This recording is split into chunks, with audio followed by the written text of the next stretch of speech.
gramy, byle przepasamy. Z jednami skakajcie, pożar rozpalajcie. Hej, patrz świerkowe, drewno cisowe, palmy dziś obudki, bo już wieczór krótki. Hej!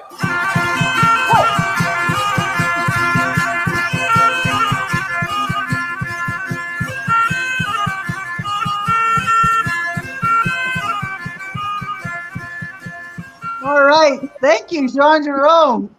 Thank you so much for picking that song. Oh my God, that was a real surprise. I knew, as soon as I started hearing it, I thought to myself, this sounds very Celtic, but I said, if it's really Slavic, it's got to have a oi or a what. And sure enough, I was not disappointed. Okay, there you got your hoy and the what for tonight. And a what on top of it all. Anyway, welcome everybody to another Friday edition of Ancestral Eyes. I'm excited because I have a fellow Slavic person, Patricia Robin Woodruff. Welcome so much. I couldn't wait for you to come on this show. So welcome. I'm excited. Like I said, every week it's the same thing, but anyone who's tuning in, I get excited like a little rabbit, right? So here I am. So Jean Jerome, welcome to my co-host. Hello, welcome everybody. We're also very excited. We had a very good pre-show studio test with Patricia. We covered some very interesting subject matters and areas of research. So definitely looking forward to tonight's show. Absolutely. She is quite well researched. She has her Ph.D. Anyway, you know what, Jean Jerome? This is where I cue you to read Patricia's intro, please. It'd be my honor and pleasure. So again, welcome everybody to Ancestral Eyes episode 21. It's amazing, eh? Already 21 episodes. We're delighted to have Dr. Patricia Robin Woodruff, Lemko Bosorka is her spiritual title. Dr. Patricia Robin Woodruff is a polymath, author, artist, and priestess of Stone Circle Wicca, USA. She is known in pagan circles as Robin and in Slavic lands as Paraska. Her Lemko heritage from the remote Carpathian mountains started her on a path of intense study of Slavic magic, resulting in her becoming a spirit-initiated Lemko Bosorka, a sort of shamanic witch. Patricia has been immersed for years writing the Roots of Slavic Magic series, while also obtaining her Ph.D. Having read over 4,000 sources on the subject, Patricia can provide new insights into this ancient religion based on recent archeological discoveries, newly revealed rituals, word origins, and analysis of petroglyphs. Patricia has found her work aligning with the work of Marija Gimbutas in her cross-cultural studies of Old Europe. The Roots of Slavic Magic series will be starting with a large scholarly tome on the goddesses and gods of the Slavs. But because of the size of the work, it will take a little bit longer to be released. In the meantime, Patricia has recently released an easily understandable shorter version, Patricia's Guide to the Slavic Deities, coming in at 300 pages along with illustrations. It will give you a thorough understanding of the various titles of Slavic deities, free from the taint of white supremacy and nationalistic agenda, something which I'm sure we'll touch on during the show as well, that concept. Yeah. If you've never heard of Perun, Veles, Mokosh, or Ziva, I probably butchered those names, but please forgive me. This is the best place to start. And if you think you know them or know about them, be prepared for a whole new world of understanding to open before you, starting tonight with our guest, Patricia Woodruff. Yay! That's all I can say. Yay! Okay, so obviously I'm excited because this is, close to my heart, being a Slav and meeting Patricia. I met her through a group, through another page, and I knew this woman knew her stuff, right? And I thought, what would happen if I sent her a friend request? Oh, she accepted. Ooh, and now I can talk with her and stuff. And oh my God, the wealth of information. Just so that everyone knows, Patricia also she founded and is the admin on the Polish mythology Facebook page. Isn't The it? No, the Roots of Slavic Magic. the Roots of Slavic Magic. Sorry, I'm on so many other pages, but I know that you run that, and you have 2,000 people, okay, that have been, that you've accepted onto that group and that are enrolled on that page. And we have a crossover because as an admin also on Polish and Slavic paganism, where I'm a moderator and one of the admin people too, we have a lot in common. Okay, so we're going to start there. And Patricia, I'm very excited because, like our pre-show, anyone who's been our guest, you understand our pre-shows. We test to make sure that the studio is right as far as connection, internet, etc. And we also get to know one another, but we're also talk about the content. And of course, we have a format within our show.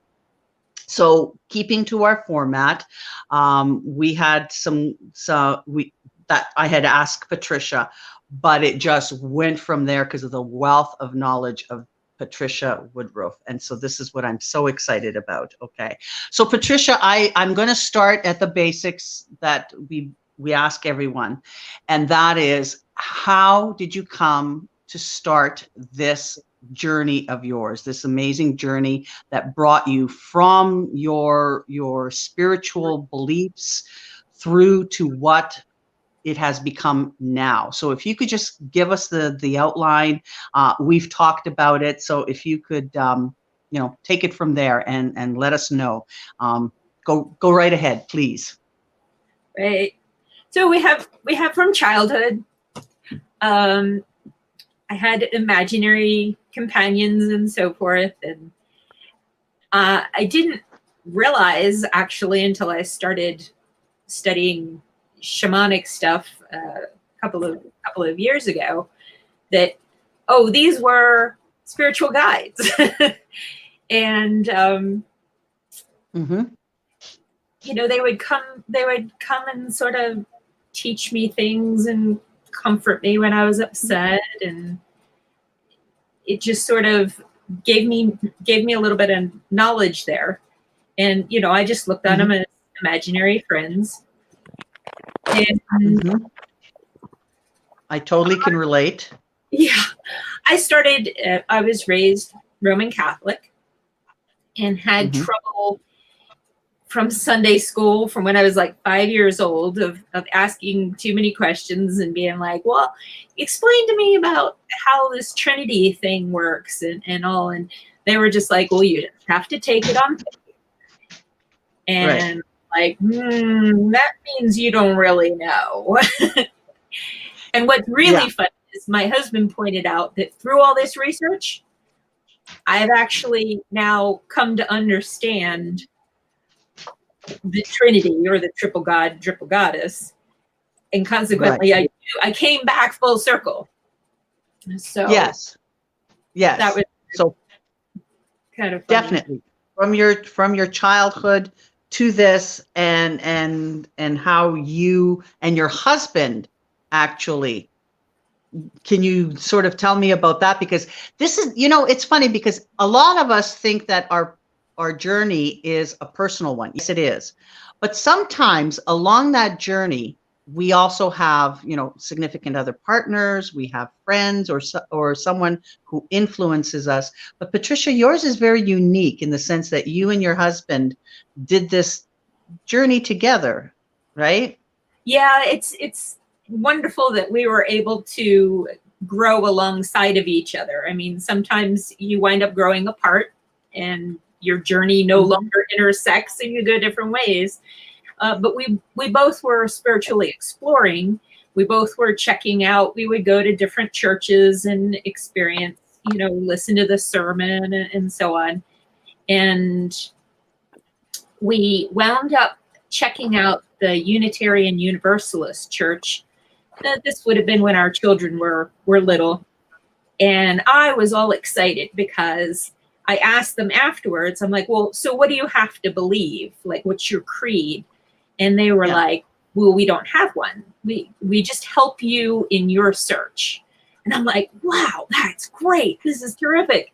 Like, it's the sort of spiritual home, you know, that helps me out. So I went calling up my best friend from high school, and she's like, oh, well, that's cool. I'll have to check it out. But I've also been kind of learning about this goddess stuff. And I'm like, really? Like, okay, well tell me something about it. So she had wound up with a bunch of friends. They had formed their own little coven, and they had found another place that was an interfaith group of earth religion, people practicing earth religion, but it was all different kinds. It was heathens and Santeria and the strega, the Italian strega. Yes.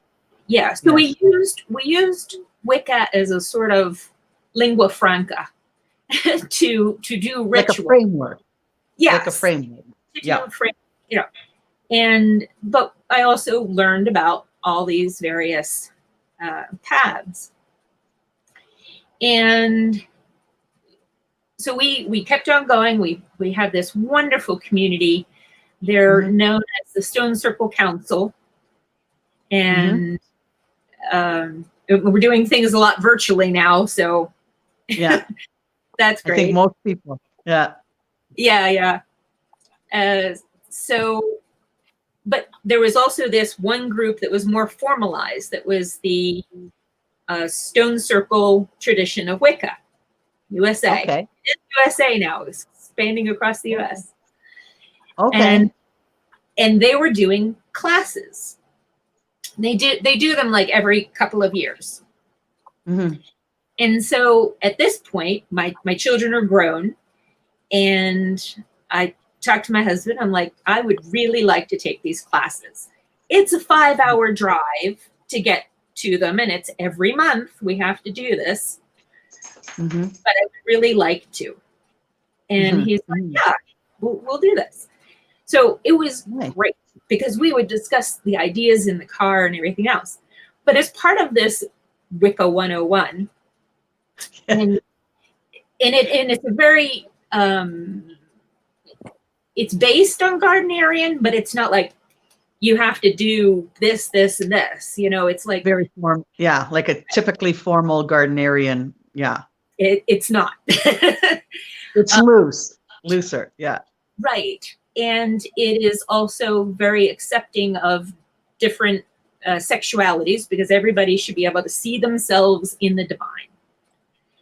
Absolutely. So we took these classes, and as part of the classes, they encouraged us to, rather than do cultural appropriation, to look at our own ancestry and see what our pre-Christian traditions were in the ancestry. So I'm the oldest daughter of an oldest daughter, and my mom is Lemko, which is this little known ethnicity up in the Carpathian Mountains.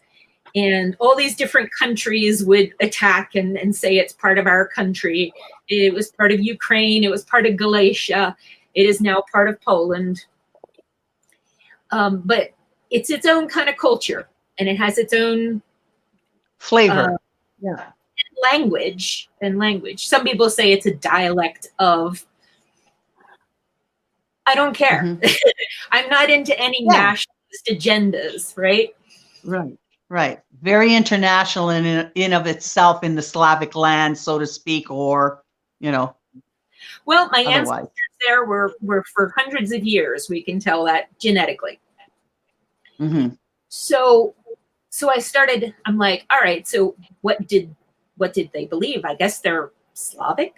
I don't know. What you never get to learn that in school. You learn your Greek and Roman. I read the mythologies of the Norse deities. Of course, I knew some Egyptian deities. And then I started finding all these these names online of like, there's this whole pantheon and so and so and so and so, and that's the mother of. And so I'm like, all right, let me learn about all these. Now I'm starting from complete scratch. The only thing that managed to come down in my family was Pasanki. And that, if you're Easter familiar, eggs is the decorated, very ornately decorated Easter eggs. And when we would do the Easter eggs, they have these books and they're like, oh, this is the symbol of this symbolizes that. The sun symbolizes Jesus. And, you know, and I'm like, no, I'm pretty sure the sun symbolizes the sun, you know. So in doing this, I'm like, I could see the pagan symbols in there. Absolutely. Absolutely. You can only whitewash it for so long, right? Well, when you know what to look for, when you understand how the magic works, energy and things, you can see that. So yeah, I started straight from scratch, and I started with a little 3-ring binder, and I'm photocopying things and putting them in. And I'm like, of course, we couldn't find a book. This is 5 years ago. Now, since then, there's been like a little bit. Yes, definitely. Again, some of it's got this neo-Nazi stuff. And and that's the unfortunate part. It's true. Because one, he goes into commandments and how women should wear the clothes of women, and a white man should marry a black woman. And it's like, no, the deities didn't like write this down, like, you know, Jehovah or anything like that.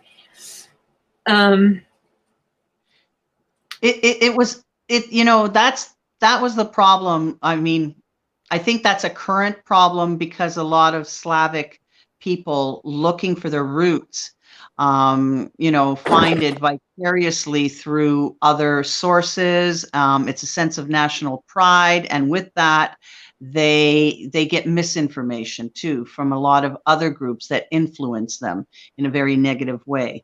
And like you, Patricia, when I first started looking into my ancestral roots, like I've said it to a lot of other people before, it was very, very hard to find the information, and what little bits we could find. And this was me and my friend Christina Shabilska and a few other people who we formed the Eastern European Kitchen Witches.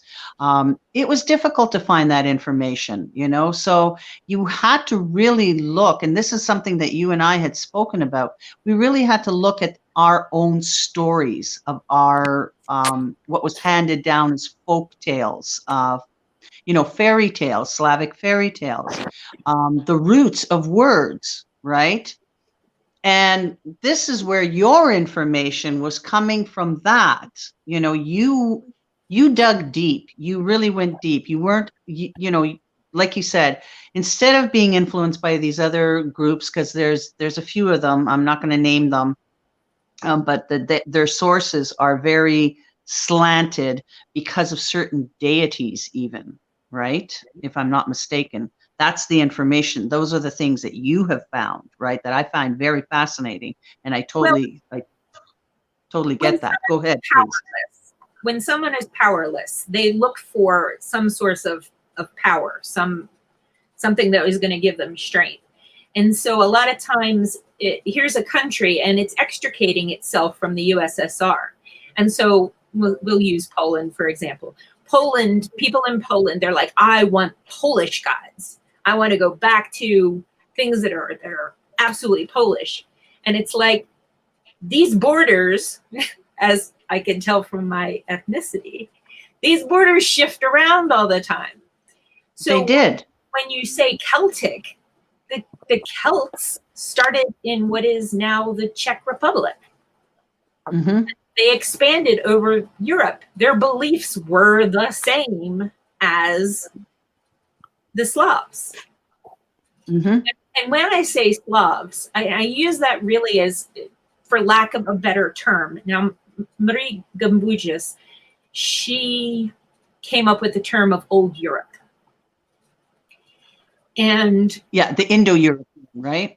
Right, who are in, but it's before the Indo-Europeans. It's proto-Indo-European. Absolutely. Because just like the language, the Proto-Indo-European language, broke into the different languages, the beliefs did the same thing. They all believed the same thing. And then they started to have their own names, their own titles for the same deities. Right. But the roots of those words, this is what gave us the clues, and that's what you clued into. Right, because definitely did. Very little was written down. It was, and the stuff that was written down by the learned monks and priests who are not looking at it kindly. They are definitely not looking at it from an archaeological or anthropological background at all. Yeah. Right, or something. They're going to put a slant on it. You know, some of the goddesses got written down as gods because the monks couldn't comprehend that there was a goddess, or they interpreted things in light of their classical Greek and Roman teachings. So and go ahead. So we have, so when I say Slavic, I'm basically saying the Slavic people kept the best record of traditions. They're very traditional. They did the same thing their parents did, their grandparents did, their great-grandparents did. And it was repetitive. Yep. Right. So what's great is you've got holiday things. We make gingerbread, right? We make gingerbread at Christmas. Yes. And in Slavic lands, they make gingerbread in the springtime. And the reason we do it in both places is because the spring was considered the new year, right? This is when everything starts to blossom and all that. And when the calendars all shifted, they moved the new year to the winter solstice.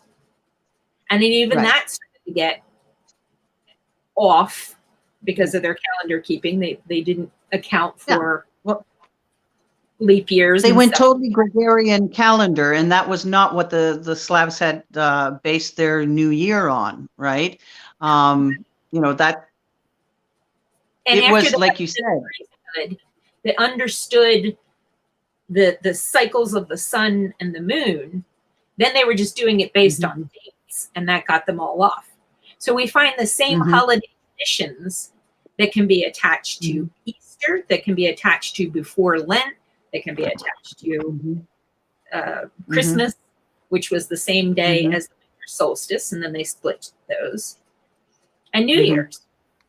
So the gingerbread was honey cakes, was spiced honey cakes that was served, that you shared with the deity. These were your offerings. And you did it at Christmas too. There was the sharing of what do they call it? The cakes, the cookies. Oh, pierniki. They were gingerbread cookies. Right. Yeah. Pretty decorated gingerbread. I got those in Croatia. Yeah, and they're traditional, right? But so this goes thousands of years. Exactly. So these are traditions that are passed down culturally. And, you know, I know for a fact that you've also found that there is an actual written language of the Slavs. But before we get there, because I want to dive into this, I wanted to sort of reel us both back, because we could talk on and on. I know you and I can. About my journey, and I keep trying to tell you about the stuff. I know. And I love the stuff, right? I really do. So with your journey, you and your husband, you were both very dedicated to doing this. And then you took off on your path, like you said, because you were looking at the Slavic side to your roots, right? And you just delved right deep into this. This then became the driving force behind your own spiritual experience. And this is what I wanted to talk to you about, what that spiritual experience was. How did that happen for you? I know it's going to be a little bit personal because we kind of talked about that, right? But we don't have to go too deep into it, but it's that spiritual experience, their practices on a daily basis, what they are because of your connection with the divine. But before you answer that, sorry, I just want to mention to people, StreamYard apparently had sent out a message saying that they had interruptions in their service, in their live streaming service. So if you see us suddenly going off, all three of us or one of us, just so that you know, our show isn't ending. There's been some technical difficulties, okay? So anyway, just the heads up. Sorry to interrupt, but I just noticed because we both, all three of us kind of whirled out there for a while. So anyway, so getting back, and there's Jocelyn Allen, my friend, blessings be from the driveway. She's in the driveway of my house. Hi, Jocelyn. Anyway, I'm glad she's tuning in. So anyway, so going back to reiterate the spiritual journey, your spiritual journey, and the driving force for that spiritual experience of yours, and how that affected you and then became part of your spiritual practice. Sorry, go ahead, Patricia. Well, one of the deepest things that I've experienced, and it's really hard to explain. Someone said, there's your experience of the divine. There's your experience of the divine that you managed to put into words. And, you know, each layer gets a little bit further from what it is. But, and then there's the actual experience, right? Right, and which is beyond words. But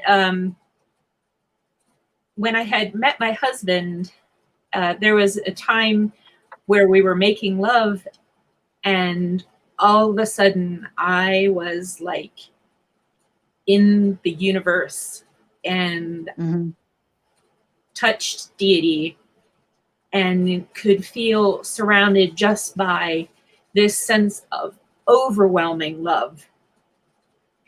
And, you know, whether it lasted a second or an hour, I can't even tell you. But when I sort of came back, it was like, wow, you know, like, so and this happened to me twice, enough to reassure me that like the first time I was not crazy. Right. When you're making that connection with your spirits. Exactly. Yeah. And it just touched me so profoundly that I started, when I wonder what's up, I hit the books. So I start researching, and I actually found a book on the topic called, I think it's Transcendental Sex, When Love Opens the Veil, I think is what it's called. Other people have had the same sort of experience,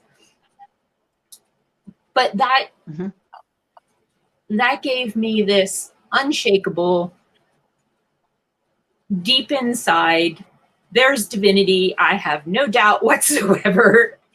I'm not going to try to convince anybody, because it's a personal experience, and it was shared, you know, but it was your profound experience. And this is what I think you tuned in, as far as your spiritual connection to your spirits had happened at that point in time. And I know when we started to talk, and you were telling me about, you knew that the spirits that had contacted you, or that you came into contact with, they were the ones that were the driving force with you academically to turn around and delve deep into what became your your journey, but also your seeking of the goddess. And we had talked about the spirit. And when you talked about looking for the goddess, you also found the god, right? So with that practice, you know, with your daily practice, how did you make that connection with that spirit? Because I know we had talked about, I think it was you're connecting to your main ancestral guide. So can you tell us a little bit about her? Because I find her fascinating. Do you want to mention her name, or do you mind if I mention her name? That's fine. That's fine. Okay. This was the relationship that you had formed with Baba Boyko, I believe. This is what you had referred to her.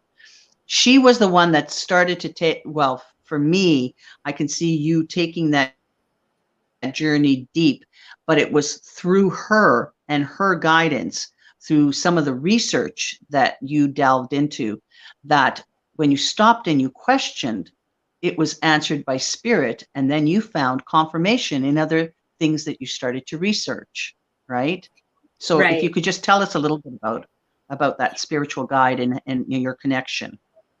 Well, it wasn't as profound as, you know, doing, well, never mind. I'm not going to say what I'm going to say, right? But you know what I mean. It was just as profound an experience. In the course, again, of our classes in Stone Circle Wicca, they taught us about journeying and so on. So I'm like, all right, I'm trying to find out this stuff that is not really written down. How do I know that what I'm writing down is accurate? Like, how can I, you know, have the presumption of not growing up in the culture to come in and say, this is what all of our ancestors believed.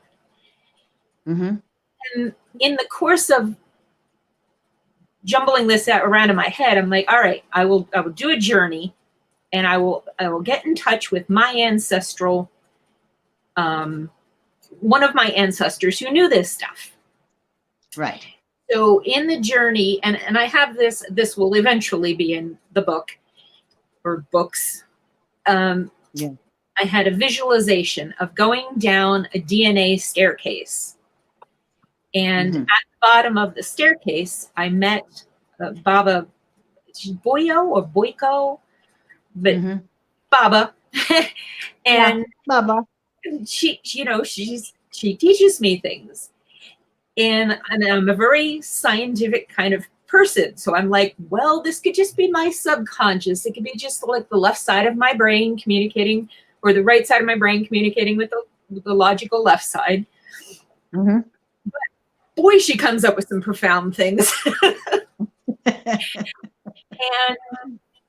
And I also, I gather all this information, and I've always had a strong connection with my dreams. I've had foretelling dreams. I've had actual experiences where it's like that thing happened. So I strongly believe in the power of connecting to your dreams.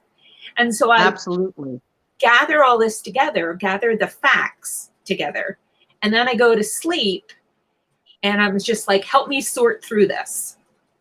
And so I wake up in the morning, and it's like, oh, okay, that's what that is. I got it. Yeah. I got it. And one of the examples I use, and it's a very clear example, is in the course of the studies, I started to notice, well, I feel like the goddess led me to start with Jiva and Jibuk. And I apologize if I mispronounce anything, because it's all book learning. And I sometimes forget and read it the way it looks to me instead of remembering the pronunciation. But I started with Jiva and Jibuk and developed a very strong relationship with Jiva. And I had never really had a strong relationship with the goddess. Like I really liked the green man, because we lived for many, many years deep in the woods. And deep in tune Yes. with nature. Our house is self-sufficient, and our daily chores and everything is totally dictated by what the weather is like outside. Much like what our ancestors were, right? Yeah. Right. And I feel like this all gave me a great insight, because so many people don't realize the impact the stars have, because we don't see them. You're in the city. You just don't, you see maybe the Big Dipper, but our place in the mountains is actually in a dark sky area. It's the dark sky area, the darkest place on the East Coast. And in the wintertime, when the humidity is out of the air, you can touch those stars, like completely blanketed. I And totally get that. Yeah.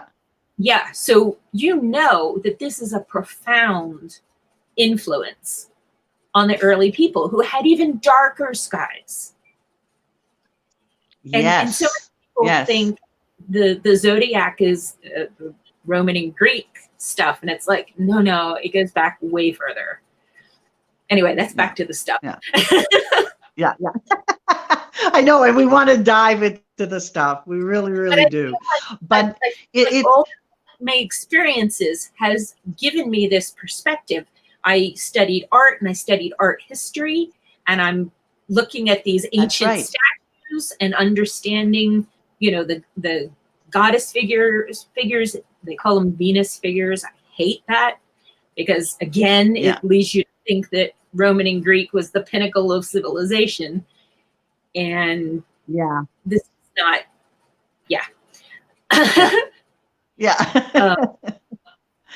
so but no, you're like right.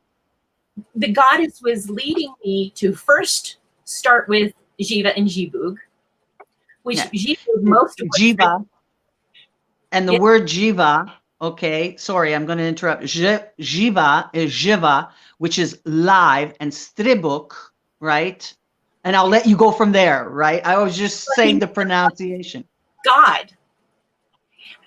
And how you can tell which is the older ones is Jiva's the life, and he's the life god. Yes. Whereas later on, when things shift, when the power dynamic shifts, we get words like God and goddesses. So the goddesses start from the god. We have man and a woman, a not man, instead of the other way around, where Jiva is light. Exactly. And this is how our deities are. If you know our language, we know then how our gods originated by the words. Jiva, okay, is life, the life-giving force, right? Stribuk, the air, sky. So, and here we have, right, exactly. Thank you, Jean-Jerome. Jiva, right? And Stribuk. Well, Stribuk is different from Sibug. Sibug is just listed as the god of love and marriage. And Stribuk, though, the one that Jean-Jerome showed there, that is the spirit of the winds. Remember we were talking about that? Can you elaborate a little bit about that? Because I knew you had some really good stuff on that and where that took you, right? Because it's the root of the words, right? That was one where Stribug is not said to have a partner. And what I'm seeing over and over is it's God and goddess partners. We have Perun and Paranika. We have Yarelo and Yarela. We have Lada and Lado. Yeah, Lato and Lada. That's right. Partnered. So you see that over. So I'm like, all right, Stribug. Who would Stribug be partnered with? It's like, well, Striga. And I woke up and this is where we were talking. Yeah, go ahead. With Striga, oh, of course. You have the Italian strega. You have the the strigoi, which got turned into like these vampire creatures because all the magic workers got vilified. So they all share the same name. It's the god, the goddess. There's an intermediary spirit that carries the same name, and the magic worker. And they all have the same name. And I even just found yesterday that Borsorka, another synonym for Borsorka, is striga. No, really? Striga is a magic worker. But it is also in the Romani, in the no, but Borsorka and striga in the Slavic words, right? Not just Italian, right? This is the Romani. The gypsy. Okay. Slang term. You know, it would be more accurate to say Roma or the Romani. Right. They have a supernatural figure called Borsorka, who are these old fairy women who exchange their babies, changelings, and another name for them is a striga. Ah, okay. So when you're looking, you can find it. You've got striga Hulda. That's another name for Frau Hulda. And Frau Hulda and the Perchta, Berta, they all lead the wild hunt. And the wild hunt is the winds. It is sweeping up the souls. It is that wintertime goddess. And in Italy, they use the term striga for a witch because the old used to use was Mara, and Mara got too bad of a rap, like in the U.S. we're reclaiming the term witch, but Mara got too bad of a rap, so they stopped using Mara, just like the goddess Mara or Mora, and started using striga. And it became also, just to interject, mora, zmora, which in Polish is really a derogatory look at a woman, you know, like you zmora, right? My cousin used to always say that at me, jokingly, you know, like you zmora.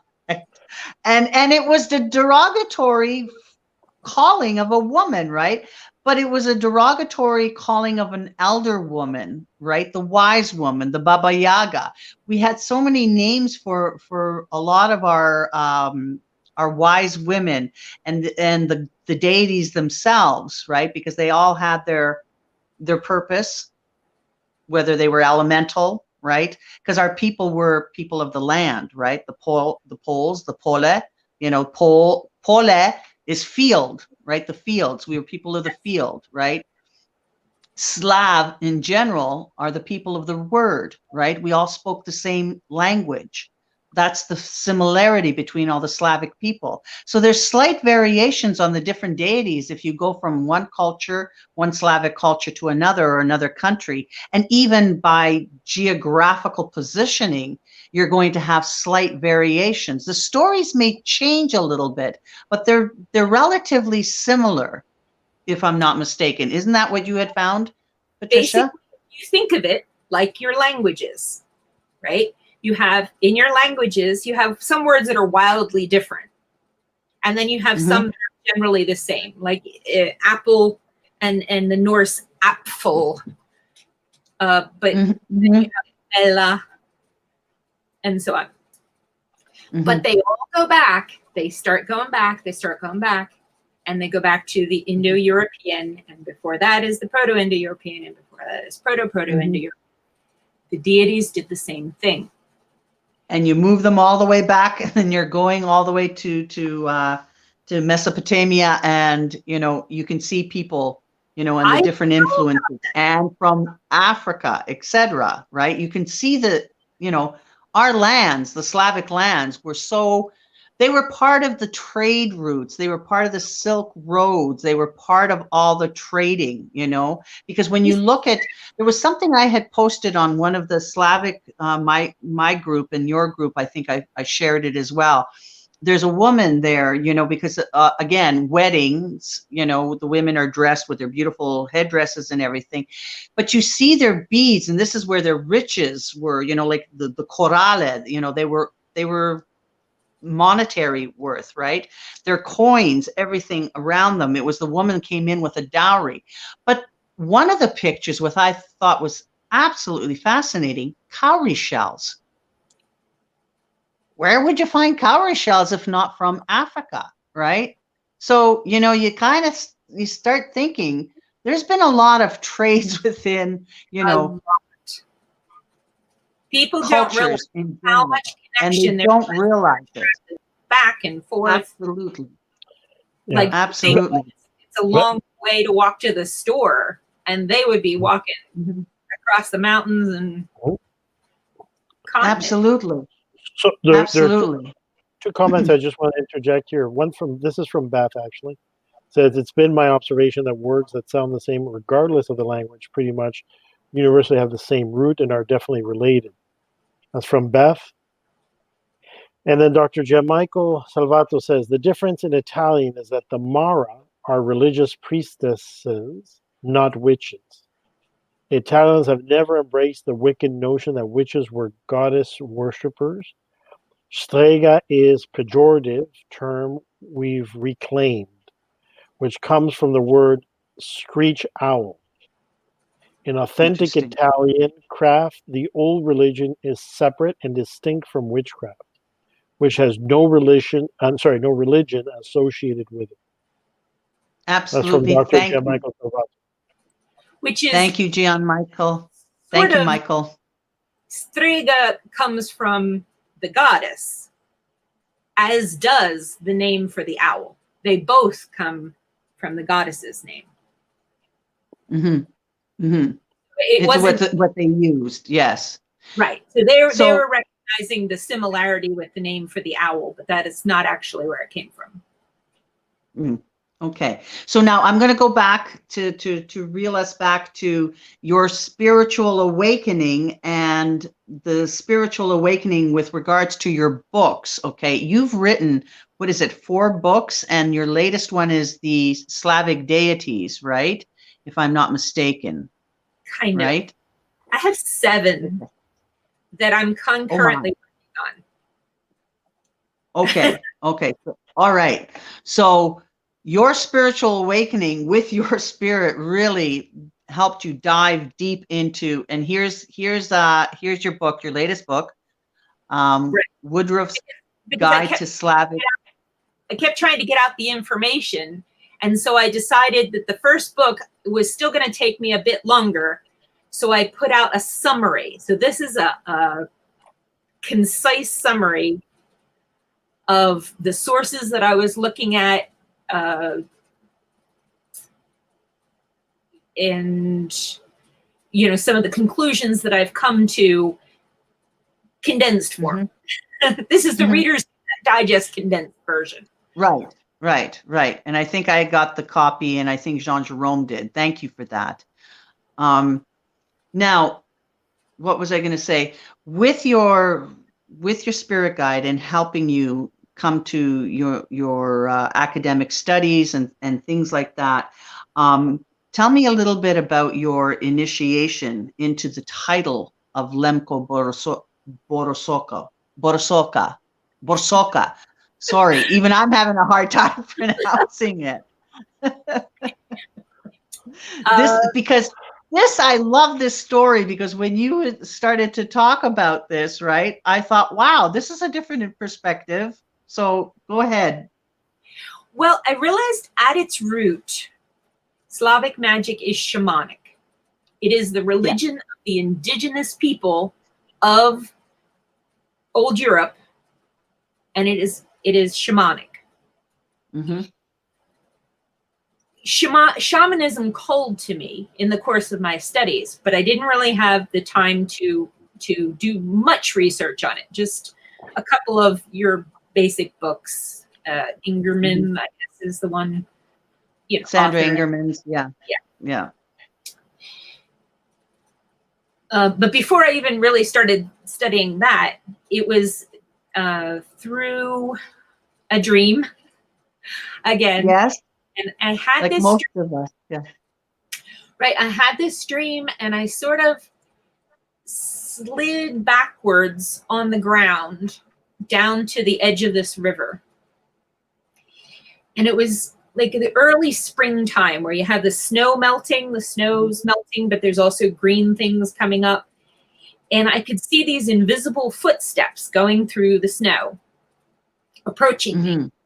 And I could feel this presence that was next to my head. And I would say it is essentially like a vila, as I would imagine a vila. So she asked me, like, is it okay? And I didn't know what she was talking about, but I was like, yeah. And the spirit at my feet, there, chopped off my feet and put it into this ring of flowers where they dissolved into sand. And then she said, is it okay? I'm like, yeah. And it chopped off my knees and put it into the ring of flowers and dissolved into sand. And then, I was like, yeah, this is amazing. I mean, and my whole body was dissolved into sand. And then my consciousness could be set free. You were dismembered. It was a total shamanic dismemberment, which most people find traumatizing. But what I found was refreshingly different, Patricia, was your welcoming of it. That sheer, I was like, really? And it was in the wildflowers. It was dumped into a circle of wildflowers. And then the sand, then they dumped the sand into the river, and I was like reconstituted. Right. And so, but there's certain dreams that are, I can tell that are important dreams. They're like incredibly vivid. They're just like ultra color and everything. So I talked to my mentor in my class, and I'm like, I had this really strange dream. And he said, why don't you look up shamanic dismemberment? I'm like, okay, I know nothing about this. And they're all talking about these horrible experiences and whatnot.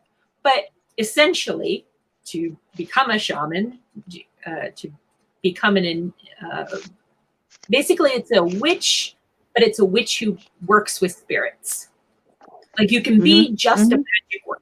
You can just do magic, but you may not connect with the spirits. So it's like these two levels. But you definitely were initiated by spirit. Right. And it was just an amazing experience. But I've also seen it in the literature when you have things in tales where Baba Yaga will put like a stick in a person or a bone in a person, or in some of the tales, Perkta, who's just another name for Striga, she'll slit their belly open and put rocks inside them.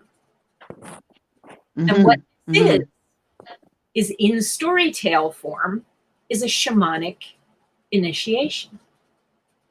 And Baba Yaga with her, with her three-footed house, right?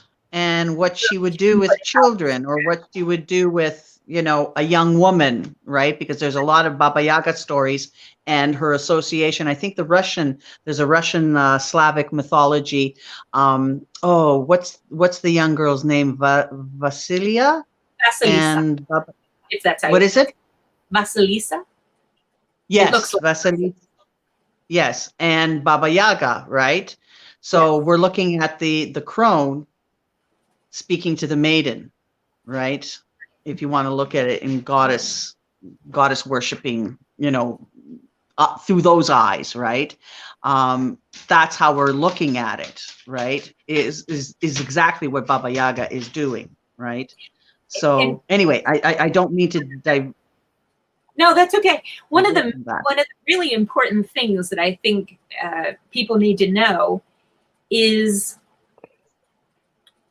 that the idea of the triple goddess is based on that there's a 3-part year.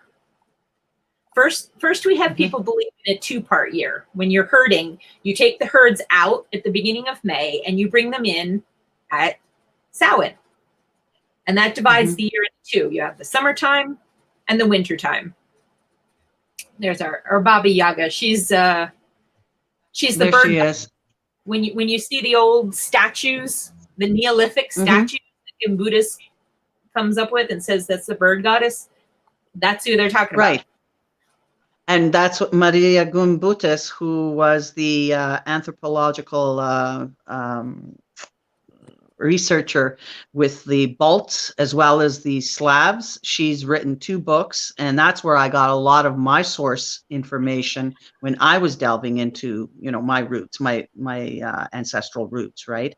And I would like to emphasize, I actually did not read her stuff at first. And in fact, I've only read a little bit of her stuff since then. But everything I stumbled on her later. Okay. Everything I kept finding, somebody would say, oh, led you back. That Gimbutas came to. And I'm like, oh, this is interesting. So I purposely did not read her so as not have it influence my research. Right. I was led to her. We were going along the same path. Right. Because of your research in that. So I want to get into the more nitty gritty stuff. And this is where I'm going to ask Jean Jerome to sort of take over in that sense in drawing the conclusions. But I'd like you to also tell us a little bit more about the Slavic, not just the pantheon and what we had already talked about. Well, we talked about privately. That's what I want to expose a little bit more, because we were talking about the Slavs having, you know, how we look at the runes being, you know, Germanic in background, and we have the Ogham alphabet, and we have different alphabets. And you had found some interesting information as far as the Slavic runes were concerned, correct? Yes. Tell me a little bit about that. That will be like, I think that's book 7. Okay. Oh, okay. I don't want you to break any, you know, secrets or anything like that of the books that you're coming out with. But information. This, when you think of the first writing, everybody always kind of thinks, well, probably Babylonian, like Syrian, something like that, right? It actually turns out the first writing is from the Wicca culture, which is located, I think it's Ukraine. That's the first place. They have it. The Black Sea. Right, around the Black Sea. Everything sort of keeps coming around the Black Sea. And when you say, where was the first metallurgy? You're like, well, I don't know, maybe, you know, down in the Fertile Crescent or something like that. No, it turns out it's right there, like on the edge of the Black Sea. Right. And then that's where your research had taken you. I found out there's this theory that a guy proposed about 30 years ago called the Black Sea hypothesis. Right. Yeah, that's the Wicca culture. And they actually have the first form of writing. And I have just started embarking on how that writing is connected to the runes, is connected to Egyptian hieroglyphics, and linear A and linear B. One of those has been translated. I think it's linear A was translated. I think it's linear B that hasn't been translated yet. Yeah, but Okay. some Okay. of those Oh yeah. Okay. are actually starting to become familiar to me, and there's definitely some really cool clues hidden in here. Mm-hmm. Mm-hmm. Now, Interesting. by date, they're pretty close. Very did because Mm-hmm. the first Sumerian cuneiforms, like Sumerian, not Babylonian, Sumerian cuneiforms, were probably are dated about 4,000 to 5,000 BC. So they were.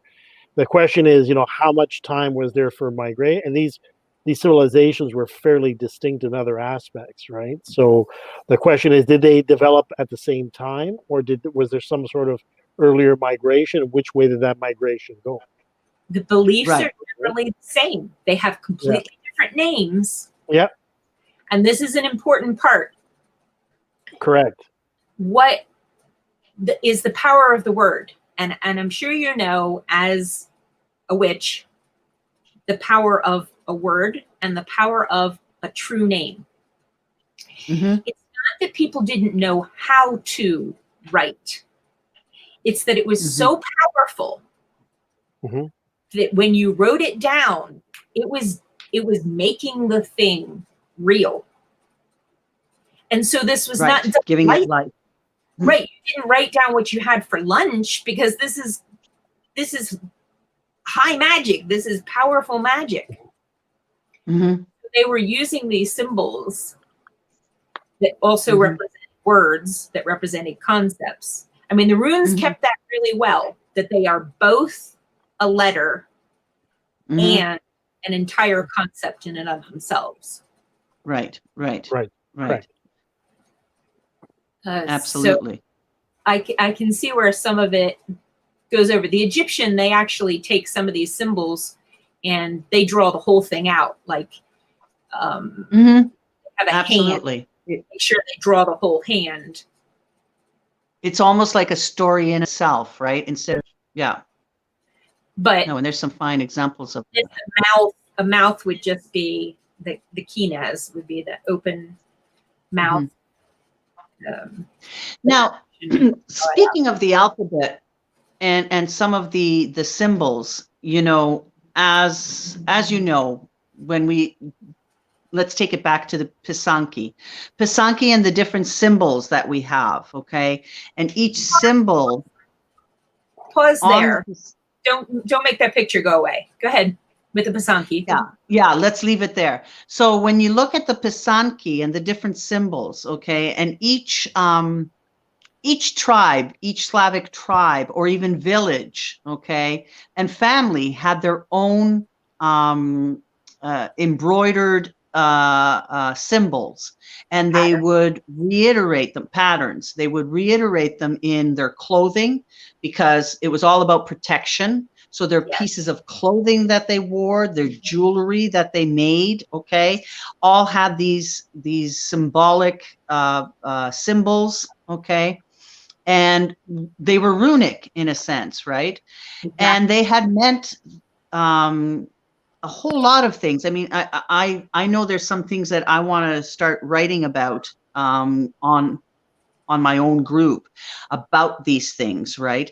But the one important thing that I want to point out is in regards to some of the symbols, like, for example, unfortunately, because of what happened during World War II and the Nazis rising in power, taking essentially a Slavic symbol, okay, a solar symbol, and we know what that all looks like, okay, and they turned it, and it was a solar symbol, and they turned around and it was a swastika, and that's not what its original intent was. And basically, this is where, again, you give rise to that sort of ethnic Aryan purity. And unfortunately, in some of the Slavic groups that I have come across in Europe are very nationalistic.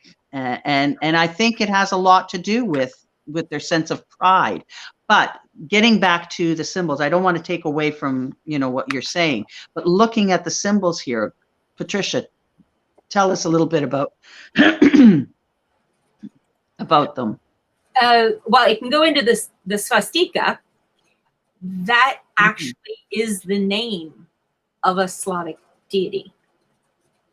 So we can tell because people in with Sanskrit and stuff, that it's gone down into Hindu, they also use it as a good luck symbol. But I can the Nazis ruined it, you know? Yeah, it did. And there's something called semiotic density, where it's explain that. Yes, a rut that builds up in the magic. So you can use something that people have used for thousands of years, and it happens easier because they've all done it. It's all that power is sort of stored up there. So what the Nazis wound up doing is derailing, making that sort of jump the rails, and putting this whole perspective of hate and persecution and all that power onto that symbol. So if in your own mind you don't think that way, you could use it. But most of us are automatically, see that symbol, you've got this powerful association with what was done and all the murder that was done and attached. Absolutely. And so while it is an ancient symbol, I wouldn't use it in the magic because it doesn't hold that same energy anymore. In my head, it doesn't. Absolutely not. And mine either. It's forever ruined. Right. It got jumped off the rails in that energy. But one of the symbols I wanted to point out here is down in the lower right-hand corner is a symbol of a bird. You see that? Yes. Right. Is that the one? That's right there. Yes. That is the symbol for the bird goddess. One of the symbols. And what is this alphabet? Is this an alphabet or symbols of Slavic tribes? Vicas. This is the Wicca. This is a Wiccan the Wicca symbol. Yes. So the culture in that area. This was from the glyph, from the little cuneiform type or symbolic. I see the writing at the bottom there. The terracotta. So they would find them on this type of, in Bulgaria, in Serbia. They would find these tablets, if you will. In the Vinca culture. Okay. I see the writing at the bottom there too. Okay. Right. So that bird symbol, my brother-in-law is an astronomer, and he has this really cool program, because we're talking, these beliefs go back thousands of years. He has this really cool program that shifts the sky, the night sky, to let you see what program. Yeah. would have looked like 6,000 years ago. All right. Well, because of I don't know that program. I'm trying to think of the scientific principle now. The sky shifts. All right. So back 6,000 years, people have said the swastika looks like the Big Dipper around the 4 seasons of the year, rotating around the polar star. Except 6,000 years ago, it did not look like that. We had no polar North Star. What we had was the constellation of Hercules was there. Of Hercules? Yes. The stars were revolved around, basically, this figure of Hercules. Sorry, where was that? So how does that link with this bird? About 6,000 years ago. Sorry, when? About 6,000 years ago. But that was where? But where did for you to use the name Hercules? Where are we talking? Which culture? Which locality? Well, it is now the constellation of Hercules, but it has always been seen as a constellation of a man with a club. Okay. Over where? Greece? Over Eastern Europe? Or where exactly? Right. We did it from Poland. I think we're looking around, Okay. That central kind of area. So what probably happened is this figure, this was a god figure because the whole sky revolved around this figure, right? He became Harun with first a club. He is depicted sometimes with a club, and then this hammer, and then the axe.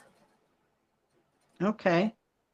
So how is it linked to the bird symbol here? I was looking at that, how things had changed. One of the things that stayed the same was the constellation of Cygnus the Swan, which looks just like that symbol. Right. Right. Cygnet constellation. Yes, exactly. Cygnus the Swan. Now in Proto-European, they didn't have the same word was used for swan and goose. It was just a water bird. The same word was used. So in the lore, we have the swan associated with the bird goddess. We also have the goose associated with the bird goddess. And the constellation, I believe, wasn't it the constellation Aquila in Poland, down south towards the Black Sea, if I remember once doing research on that, if I'm not mistaken. Correct me if I'm wrong, Patricia. I'm not, that's not ringing a bell for me right at the moment. Okay. Okay. But one of the things is the constellation of Cygnus the Swan is right there on the Milky Way. Now, the Milky Way is known as the Bird Way. The Finns remembered it and called it the Bird Way. Oh. And it eventually kept on changing and became the Milky Way, and it's also called the cart. But we're talking beliefs that existed before the wheel was invented. All right. So the cart, it could not have been the cart way back. It had to have been something else. So the Milky Way was one of the earliest. I'm sorry, the Bird Way was one of the earliest names for this path. Well, and of course they use the constellations to travel, right? Right. And the constellation, the Cygnus the Swan, it takes the souls along the Bird Way to the other world, to the spirit world. Okay. Right. So these winged beings, the Vila, and however forms they turned into the Valkyrie. Yes. They turned into the genie of Mesopotamia. They actually became these big dudes with wings, big muscular guys. The Anunnaki. I'm not familiar with that. I'll have to look that up. Yeah, it is. It is the Anunnaki. It is. Those the are the Anunnaki. Anunnaki. Yeah. In Sumeria. That's an area of a lot of research over the last 3 years for myself, and also Boko no Dafuji Danielle for him for almost 6, 7, or 8 more years. So the birds, when they migrated, they were thought to travel to the spirit world. Right. And that's why you ask the cuckoo, this is a Polish tradition, I believe, you ask the cuckoo how long until you get married, and then based on how long the cuckoo calls is whether it's going to be short time or long time. Yeah. Right? Yeah. And in Germany, when you say, like, God knows, the expression they use is only the cuckoo knows. Right. That's because there's to the goddess. There's a lot of association with birds and the Slavic peoples, right? I mean, look at the flag, the eagle, the white eagle, and its own mythology and its own story.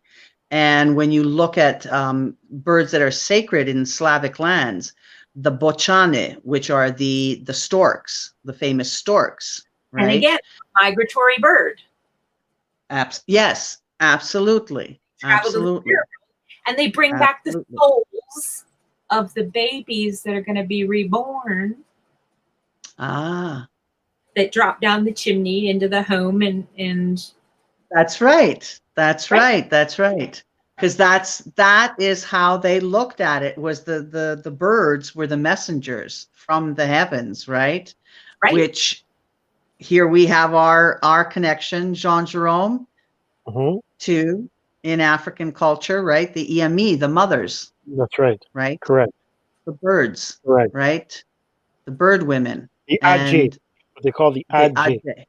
The Adje, which are the birds. The Yep. Adje. Absolutely. And you can even see it in the New World with the mound builders. The mound builders have one of their mounds built so that at the winter solstice, the Milky Way lines up with this mound, and that's when the souls are supposed to travel along the Milky Way to go to the spirit realm. To go. Okay. And then to come back. Yeah. So Jean Jerome, I'm going to let you speak, if you'd like.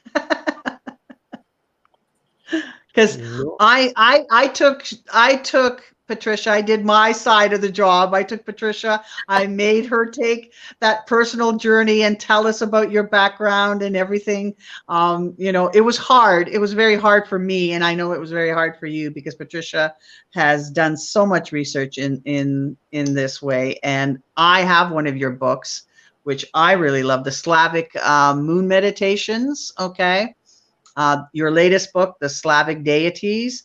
Can you give us the titles of a couple of your other books before Jean Jerome sort of takes over and intercepts the conversation we're having here? Oh, well, before I got into the Slavic stuff, there was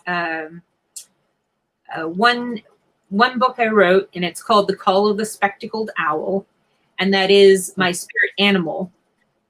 And I actually wound up picking it up in Peru. So Okay. the Slavic witch with a Peruvian owl. Go figure. But my daughter had wanted to do a coming of age trip, and she was going to go to the Amazon jungle when she turned 21, and she was going to do this trip with her cousin. Well, her cousin wound up not being able to do it. So I'm like, I'll go with you. And Nice. So my daughter and I went to the jungle, and my daughter describes the book as Mom's Spiritual Journey with Amusing Commentary by Coriander. So because she is funny.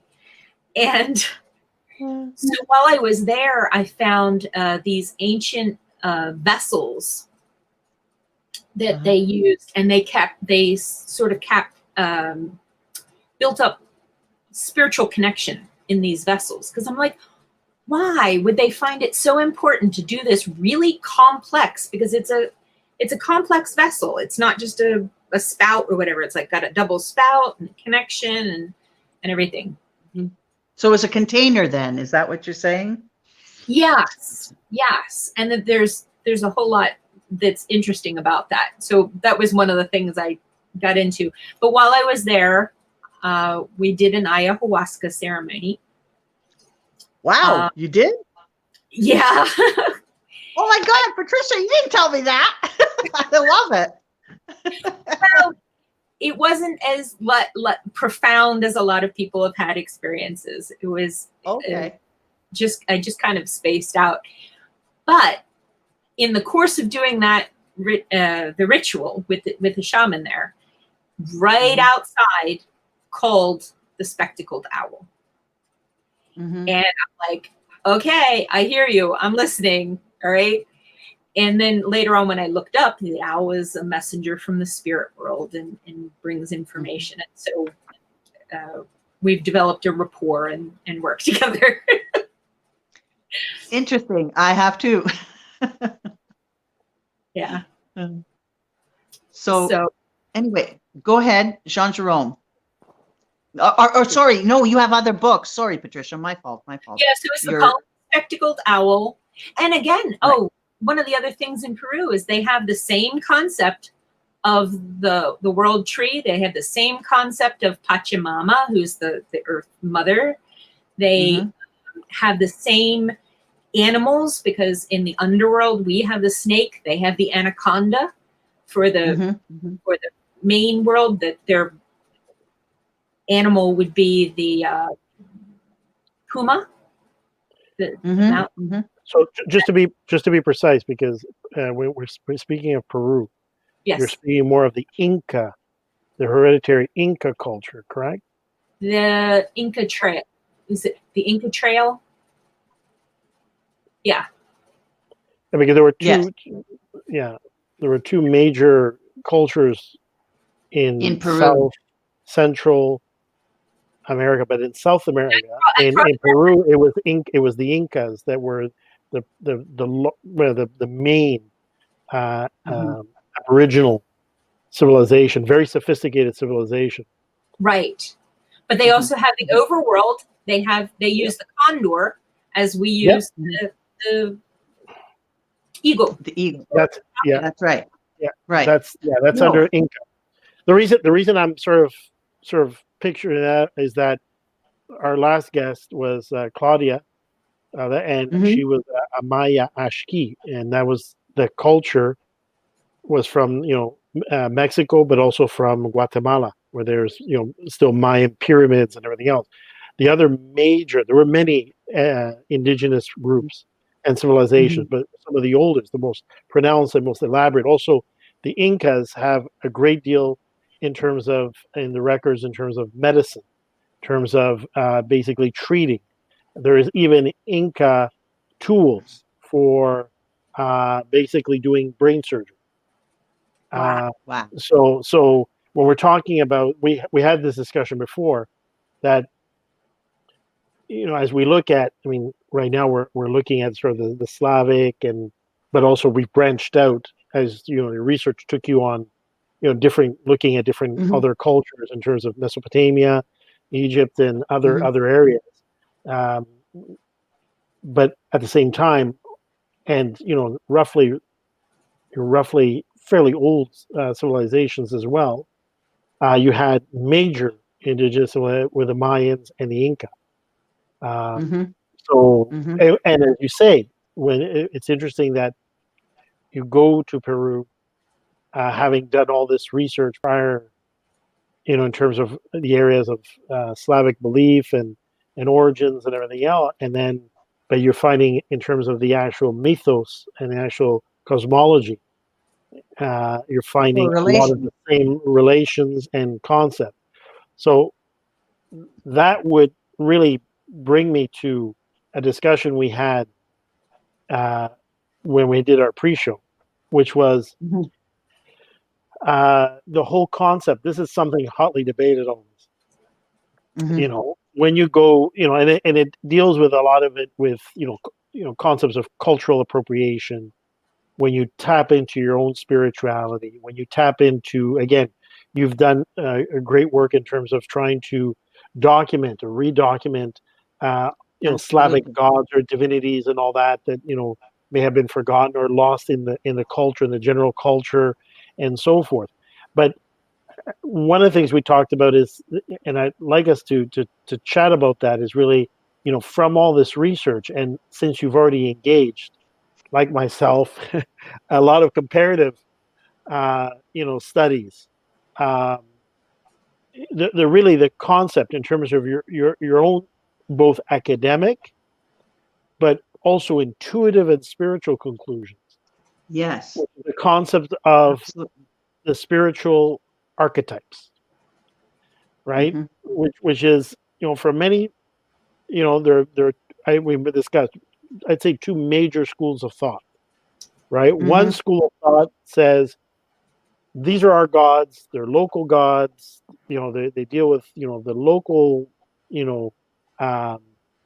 tribes, culture, tribe, ethnicity, and so forth. Yet it's time and again across every culture, whether it be in Ifa or Isa, Vodou, Inkisi, now the Slavic, the Norse, the Germanic, the Mayan, There The are Siberian there's shamans. Siberian shamans, the Tuva shamans, the Sangoma, right? Yeah. You find that there are key areas where the attributes, characteristics, powers, governance of the divinity, basically are inescapable. Whereas you just talked about one.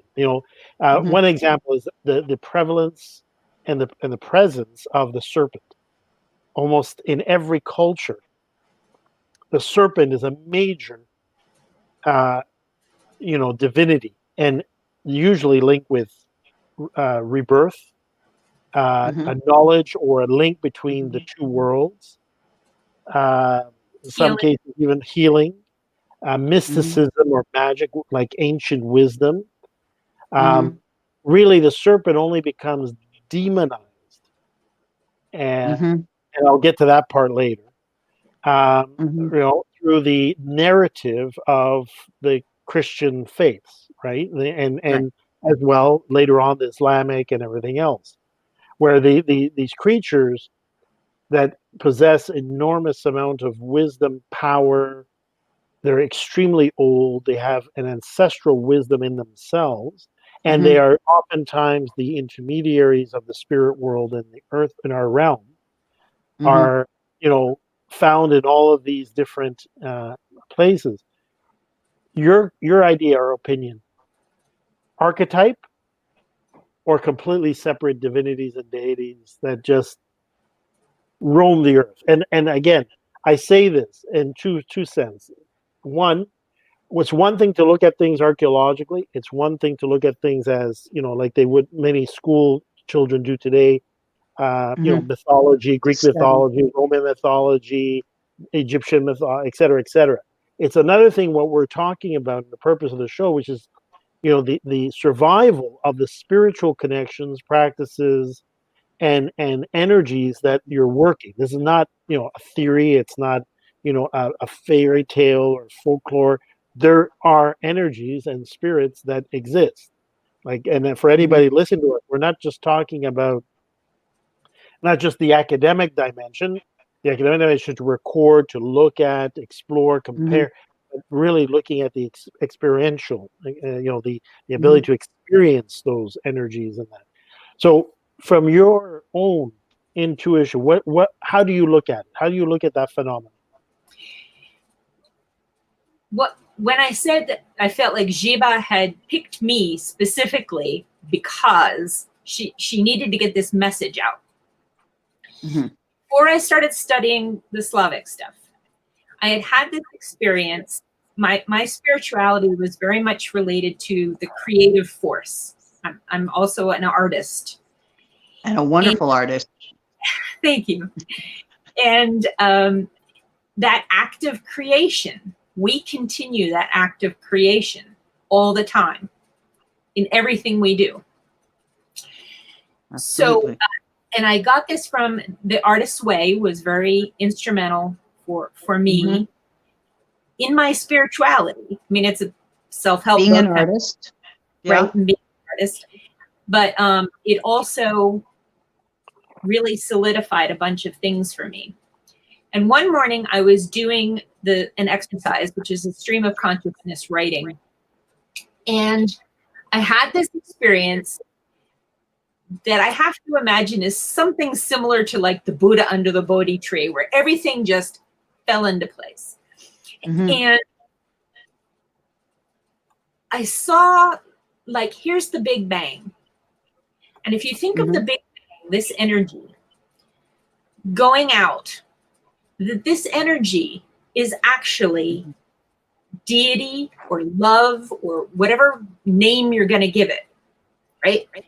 It explodes outward because it wants to experience things. And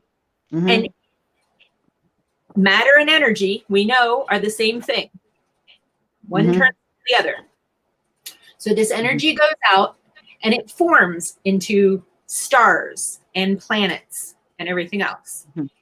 And we have the earth and we have the sun and we have the energy of the sun that hits the earth, that turns into plants, that we eat, Mhm. that we turn into Mhm. us, and Mhm. we continue this creative force by You become part of that. and building houses and having babies and It's whatever. cyclical. Right. So this was a deep part of my understanding. So then I'm studying the Slavic stuff, and I come across there's the bear. The bear is very sacred. Remember how the puma is like their main big animal? Mhm. Well, in the Slavic lands, it was the bear. Mhm. And the bear is never called by its true name because it's too powerful. If you would invoke the bear, it would come to you. Our word for bear actually comes from the nickname of the brown one. In Slavic lands, they're called a honey eater, medved. They're called by nicknames. Yeah, right? Medved.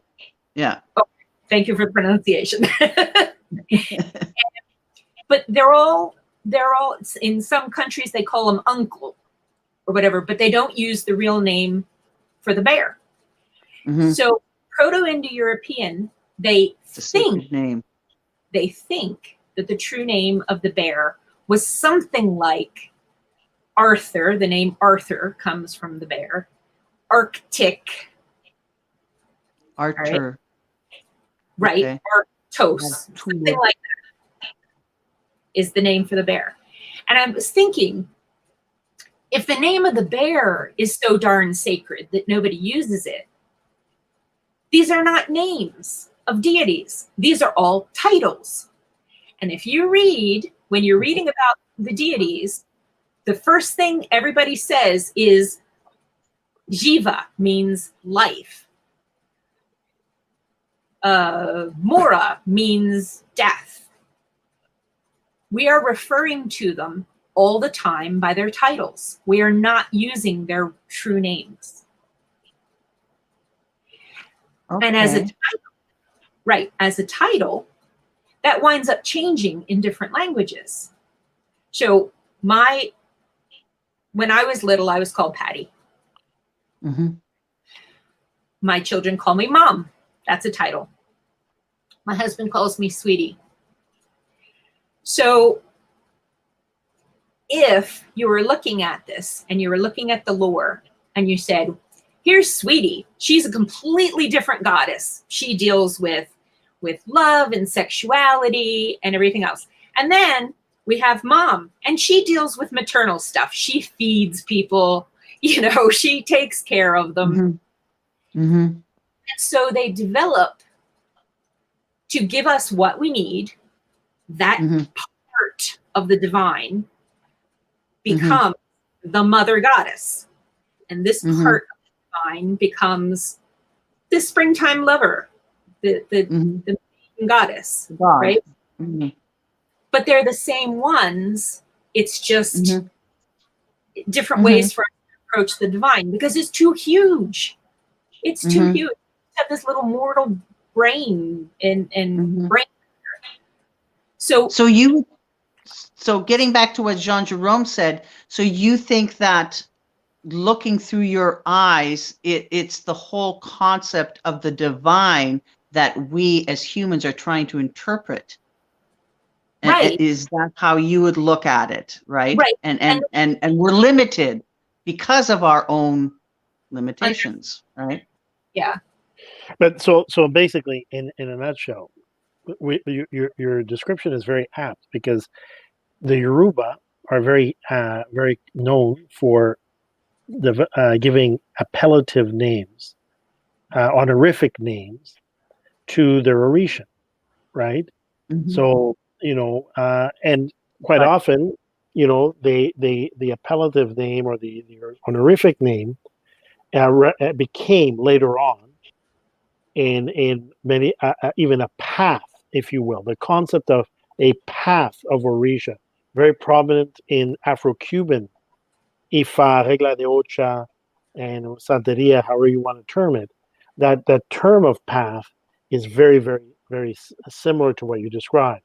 It describes a different facet, but you can have all these names. You can have, for instance, for Obatala or Chagrignan or Obalofun, they all represent a group of Orisha The same called Obatala, spirits. right?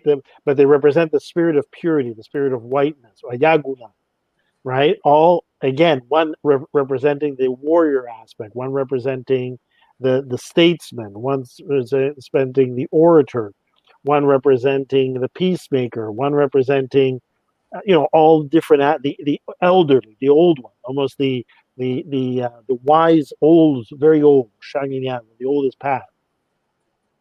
But again, the energy that's being invoked, although there's they played a different role. Some cases they say different incarnation, and many times they make their appearance in a different land. For many in the Orisha, Obatala is Obatala, right? They don't believe in the path. In other words, at the end of the day, it's the same divinity, right? It's one. It's Obatala, right? But then you see Obatala, one of Obatala's main characteristics, as we call it, Osere Magbo, the ancient one of days. One of the main things is that he's attributed is to be the potter, right? And that imagery of a divinity who molds the human being was not exclusive to the Yoruba, right? Because on Elephantine Island there is a divinity, an Egyptian deity called Kum, which was basically the potter, the heavenly potter. And like that, you'll find many divinities whose function, description, and role is so blatantly close, and the overall spirituality when you invoke, so similar that at the end of the day, when you look at it through a spiritual archetype, right, and you shed a little bit of the cultural sort of paper mache or wallpaper, if you will, and you strip away that wallpaper, you get to the essence, the raw wall. You notice, in my opinion, I've always said, it's the same archetype. It's the same spirituality. It is. The same consciousness you're tapping into, just manifest in a different way.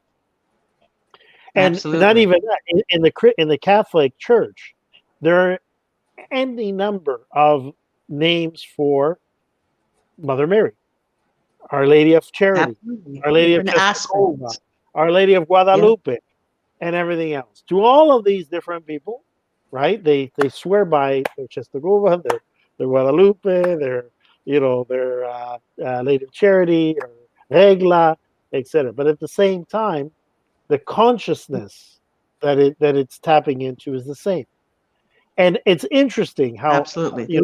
so many times, like if we look even between the Vodou in Benin and under the Fonwe and the Yoruba, things like Shango, the energy or the archetype of Shango, and that of Hevioso, right? Another divinity in Ife, which have been forgotten, which we call Oramfe, which was a divinity of thunder, lightning. Again, the element. We transport ourselves to the Phoenicians in time and space, to the Levant, and you have under the Semitic god Baal, right? Again, god of the sky, god of thunder, right? You go transport a little further back in time, and you have divinities like Enki, Enlil, and the man, the creator Anu, right? And you see that their roles and their energies, right? If you fast forward, if you like play the film really fast, you'll see that they basically come back to the one energy or the one signature of consciousness and mind, just over time and space, and locality and people's Human interpretation experience. of those archetypes, right? So right, and then that's what the Romans and the Greeks did, is they separated them. They completely separated them, and they said this one is the mother of, and this one is the father of, and Zeus is the one who's in charge of everything, and he's married to. And it's like, No, it's not like that at all. Mhm. But it was Correct. the way they could understand it, right? And for them, the concept of a single deity was very foreign, right? Now, let me ask you a question. So, in terms of the listing of the Slavic god, like for instance, one distinction, one sort of delimiting line you find in many cultures is, for instance, in Ifa, you'll find that all the orishas really conform, and in Vodun especially, all the orishas of Vodun conform into 5 elements: fire, earth, water, air, and metal, being sort of the hybrid of the other 4. Okay. Did you find that's one division? Then the other division is the idea of a celestial versus an earthbound or an earth originating god or divinity. But I'm not finding that. I keep looking because everybody keeps talking about like a father god and mother earth, and I'm not finding that. What I am finding is that it's divided around the seasons. So it's the year is divided into 2, summer and winter. We have a bright goddess and a dark goddess, right? Or it's and divided also with the male deities too, right? And it is in conjecture with the seasons, but also with the elements, right? Because when you look at Stribuk, winds, right? No, it's really not the elements. Stribuk is winds, but he's the winter winds. But yeah, exactly. So it's but we're dealing with an element in a different season. But what about in like, for instance, Teresa's logo, when you have the god Veles being more earthbound and Pidon being more associated with the sky. Right. He's the summertime. But what wound up happening is we had just the 2 divisions. When people were, we had just the 2 divisions. Once we start agriculture, which is about 6,000 years ago, then the year was divided up into 3. And you can find in the academic sources where Germany, the German concept, they at least wrote it down, is that it was springtime, summertime, and wintertime. Okay. This is where we get the idea of the triple goddess, and we have the triple god, which once you go looking for them, you can find it. So you have the springtime, Yarilo, Lado. Anybody whose symbol is springtime and young and lover and whatnot, that's all springtime. That the color associated with that is white. See, before it was just white and black. Then we have red and black.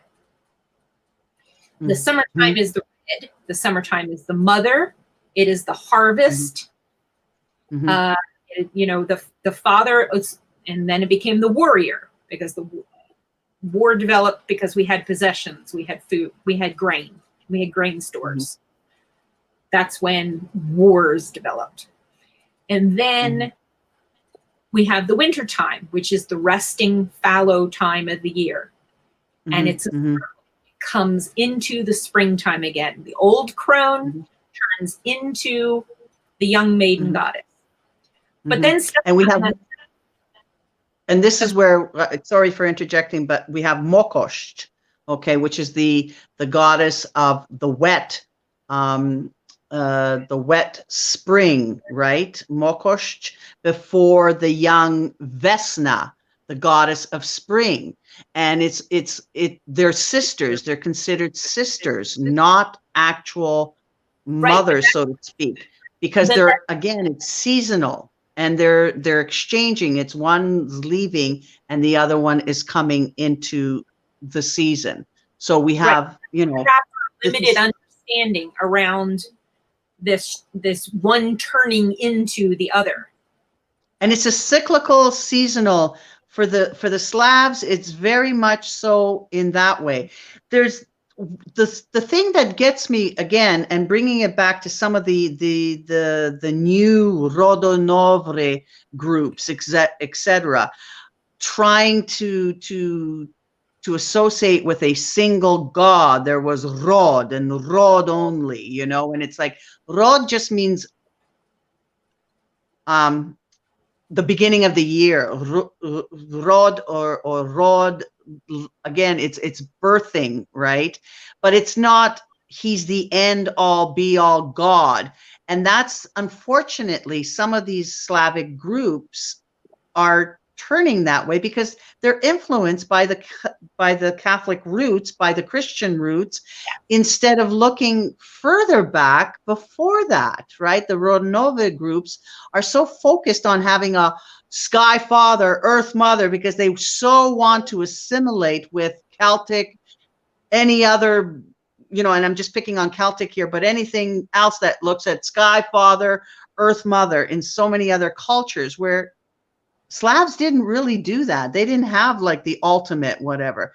Now, what is interesting in some shamanic groups and shamans from the Molfars, they speak of there is an upper world, a middle world, and a lower world. Okay, but in all of those worlds, there were different beings and there were different animals, but they were not one was above the other. Like just because they were in the sky, you know, the upper world did not make them more superior to the ones in the middle world or the lower world. And the middle world was where we were, right? The lower world was the death. That was the change, the subterranean gods, right? Because again, we're always talking cyclical. And that's the difference with the Slavic deities and the Slavic mythologies and pantheon. If you look at it, it's like you said, we look at seasons. We basically have 3 seasons, right? Yes. And that's how our deities are expressed. There's not one single god and, you know, mother. There's so many of them based on seasonal, right? Well, and they're equal. It's a divine couple that go around the seasons. Absolutely. And they're equal. They've always been equal. Yeah. Right. There's no, you know, the man dominating or the female. No, they work together. And this is how they did it. Because one being. Right. There's a lot of stuff with the androgyny and talking about them being like twins and things. Yeah. And if you look at dancing alone, the Slavic dances, okay, both are very colorful. There's not just the, you know, the female is not the only, ooh, or the male is dressed, both of them very colorful. And if you notice the dancing, they're very equal. They're partnered. When they spin around, they're together. They're spinning together. There'll be moments where the female comes in and does her little dance, you know, and then the man comes along and goes, whoa, look what I'm doing, look what I'm doing. You know, he's throwing his feet up in the air and everything, demonstrating his, you know, his might as the male in the relationship. But they always come together. And this is the thing that I always notice. A lot is expressed in Slavic culture. If you look at the Slavic culture and our traditions, a lot of our roots come from that. Yes, they're influenced by other cultures around, and of course by trade, etc. You know, there's no escaping from that. But I think with answer to what you're saying, Jean-Jerome, there isn't one single source of where we say, where does everything come from? If I'm not mistaken, right, Patricia? Yeah, and if you know, if you know, like the globe, right? When you flatten out the globe, it gets distorted. Mm-hmm.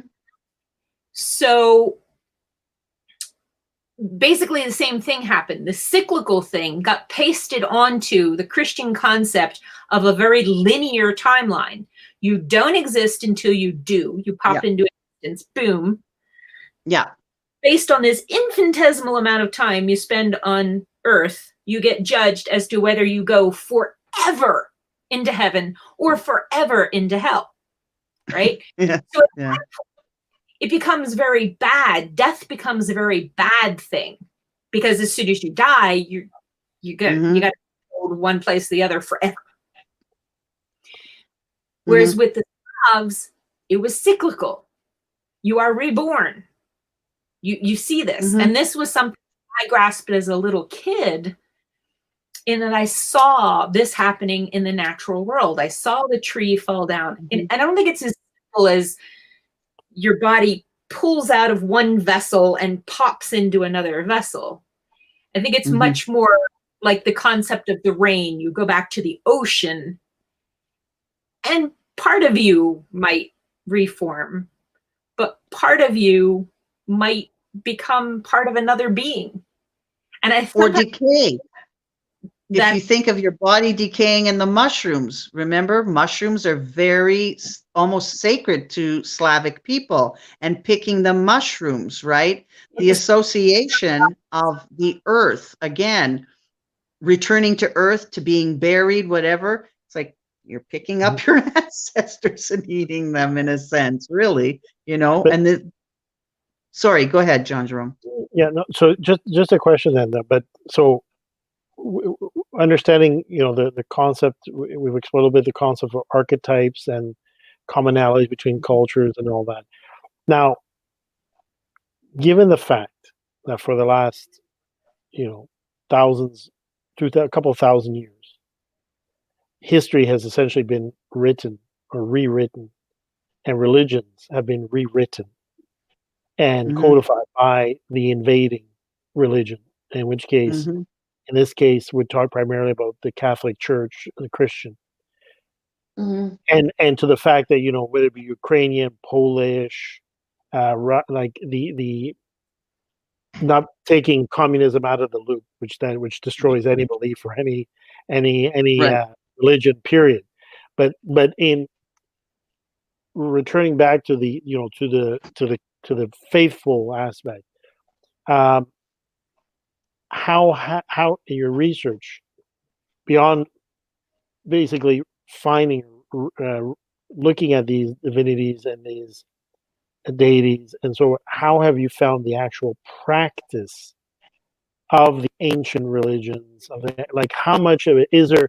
Do you find that there's been enough preserved that people are actually, you know, is there a resurgence or an attempt at either reconstructionism or resurgence, or beginning now to say, you know, as you said earlier, people, the Yoruba were also guilty of the same thing.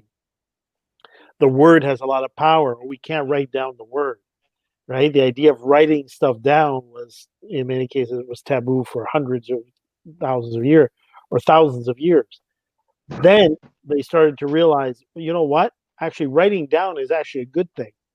And writing down actually is what preserves the culture when you have major shifts, right? From migration or by slavery or different types of war, Holocaust, famine, climate change, or what have you.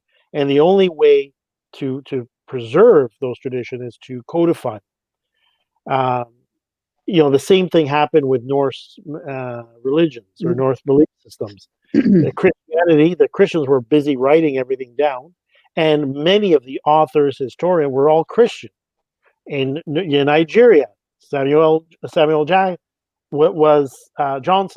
Johnson was an Anglican priest, essentially, and he began to write things from the narrative of the invading belief system, which was Christianity. That's why to this day, a figure so important in the celestial order of things like Eshu is still, you know, sort of syncretized as some sort of demonic and evil and Satan and so forth. Because they couldn't understand the concept. That's a hell of a PR campaign. So have you found that, you know, Slavs in your research, I don't know if you've had the contact or are beginning to sort of shed these shackles or these mental, you know, chains of Christianity and any other belief system, to really not just read about it, not as just curiosity, not just as an academic, but to really connect with and practice the ancient ways?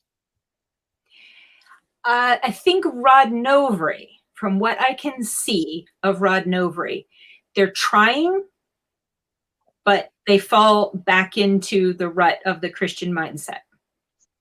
And I do have to clarify, there is a resurgence. The reason why we find so many similarities is we did all once believe the same thing. But in the Christian religion, You notice they start with the power of the word. Okay. Not say the name. The name of Jehovah was lost because they don't say the name of Jehovah. Yep. Right? You're just guessing it's Jehovah or Yahweh. Thing. They had the same beliefs. Angels are the same as the Vila, are the same as the Valkyrie. They're all winged beings that were servants of deity. The Anunnaki. Anunnaki, yeah. The Tengu in Japan. I've tried not to get into Japan and the Orient. I've been around. Yeah, I have to. I go mad if I. You stuck to Slavic. But I can see, like I can see bits and pieces. But I can see that we were once joined, but they chopped off the female bit. They made it into the male controlling. There's still pieces in the Bible that talk about Asherah, that talk about the female bit. There's still bits in the Bible, and you can find them. And they talk about the worship of pole, the Slavic pole, the Irminsul. They have the. Sorry, what did you call it? Irminsul is German. The pole that connects. What did you call it in Polish? How did you say it? It's German. Irminsul. Oh, sorry. Yeah. Say it again. I didn't hear it. Irminsul starts with an I. Oh, okay. I hear. Like the tree of life. You mean like Yggdrasil almost? And the tree of life is the tree in the Garden of Eden, and the serpent is the serpent, but they turned it into evil because you can't trust your intuition. You can't trust the Kundalini awakening. You have to go with their hierarchy.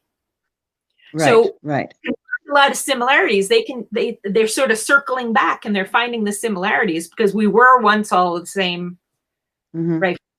But the Rodnove group are the only ones that are reconstructing Slavic paganism to a degree, right? And they're doing Lithuanian and they're what? Rune Vera is in Lithuanian. They're doing a better job. They definitely are much more. Romuva and Lithuania have never stopped doing their pagan roots.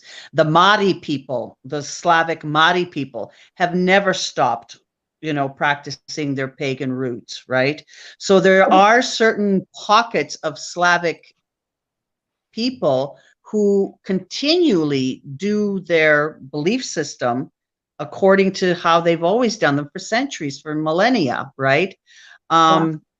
But there are reconstruction groups like you were saying, Patricia, the Rodnowy in Poland that I know of, that I like where they're getting some of the information in that. But again, it was that one article that I had posted and you had mentioned that and I go, yeah, I know, but I liked what they were talking about, the Kolorvat, the wheel, right, and how they had described it, right?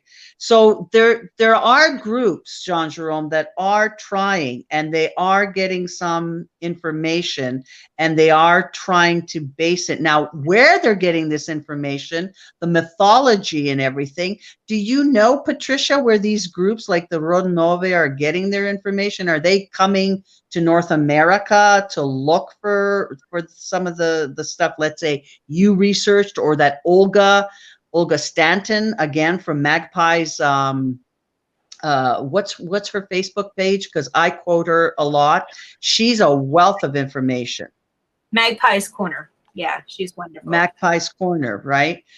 She really knows her Slavic mythologies, okay? So they're really looking to the Slavic mythologies to lead them into their practices, or these newfound pagan practices, right? But I don't know. I don't know of any other groups. From fairy tales and traditions and things. We have, I don't know how to pronounce it, but Asenaf. It's a Russian name. There was two two Russian researchers that really made a lot of progress. Okay. And they were pre-Gimbutas. So they weren't thinking very female oriented. They were still in that patriarchal mindset. So they really had a hard time getting past that. And I think that's kind of where that concept of rod came from and all. Yeah. Yeah. To the bird goddess, she's Mother Goose.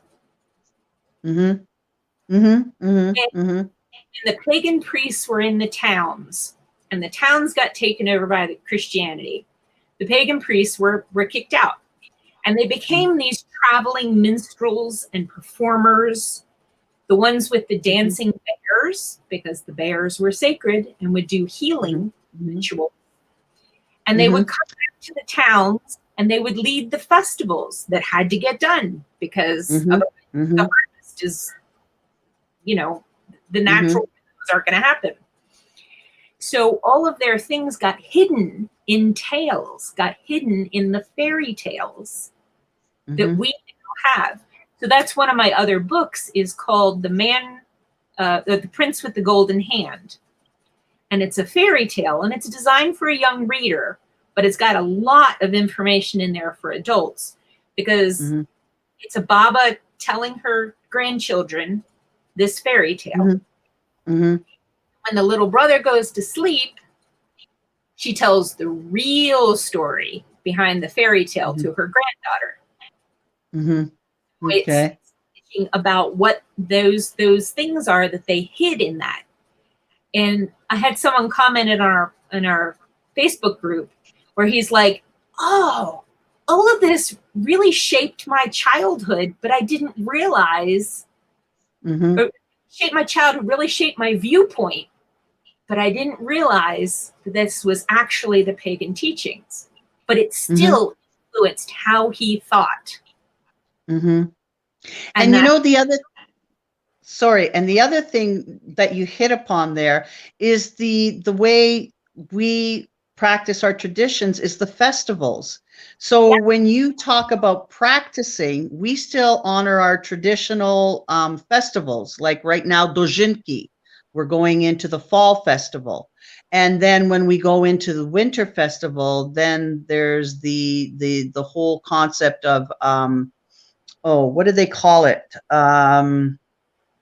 Oh man, it's going to really bother me. Do you remember, Patricia?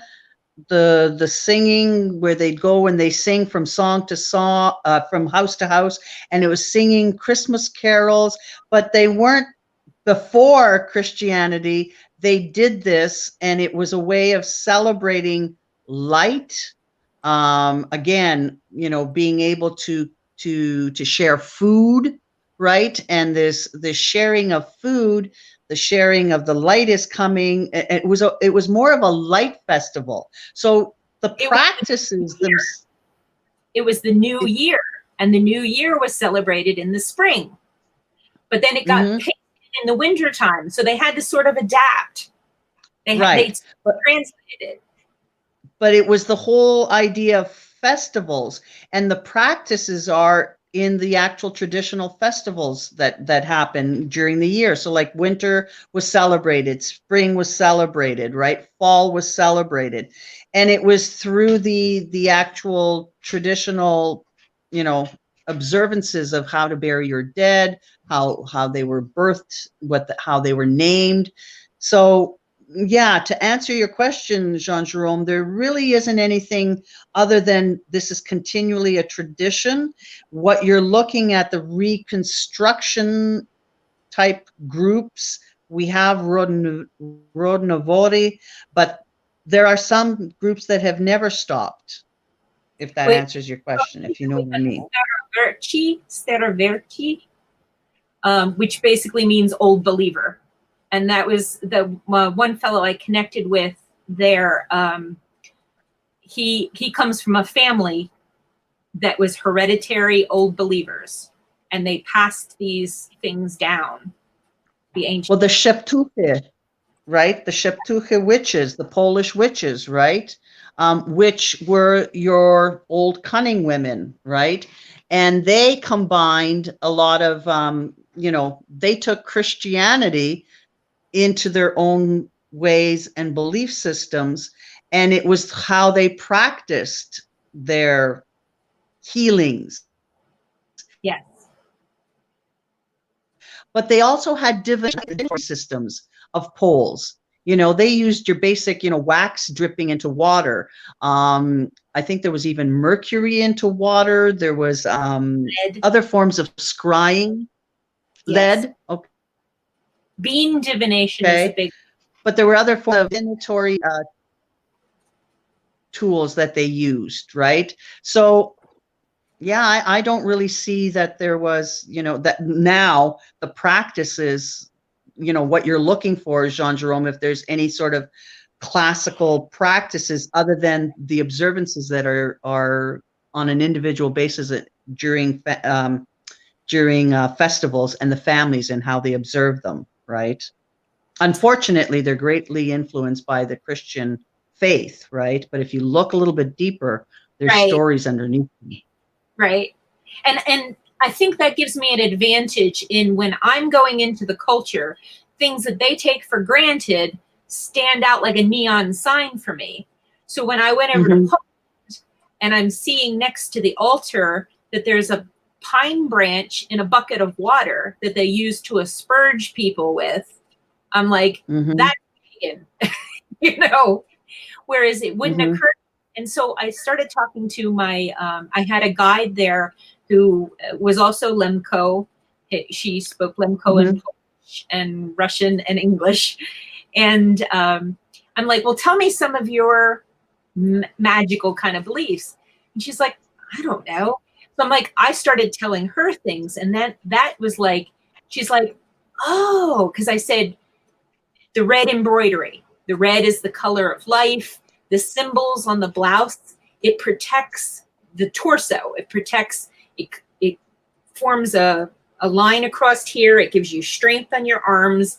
It goes across the hem, and it magically protects your torso from illness and so forth. And and I said, the red thread is a vitality and life.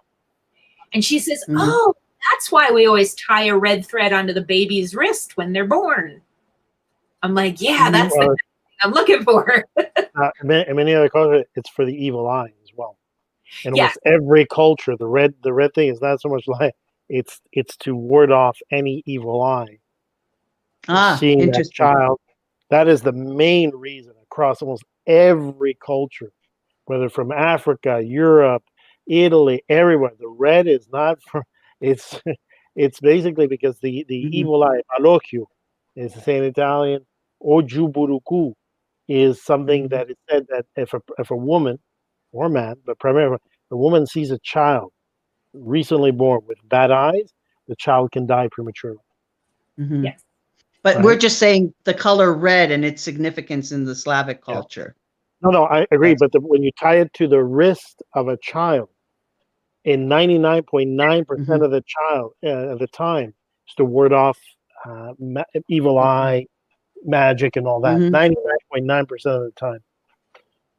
Yeah. So influences. Yeah. Yeah. Absolutely. No. So divination-wise, I mean, we're coming up to 2 hours, so I don't want to abuse your time too much, Patricia. But we don't have necessarily like a hard cap on the show, especially when the topics are so interesting and so vast.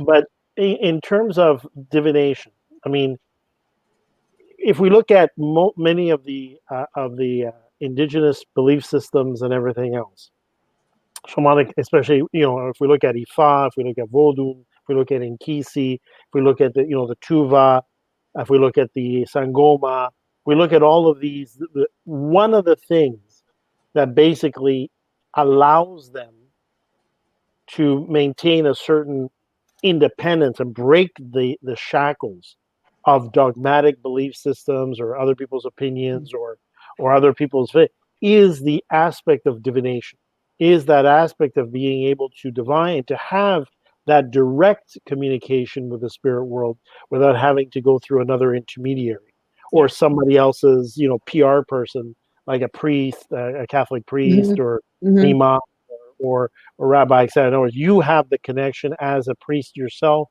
You have the connection with your spirit. You have the connection with your spiritual guides, with those very gods and goddesses that you describe.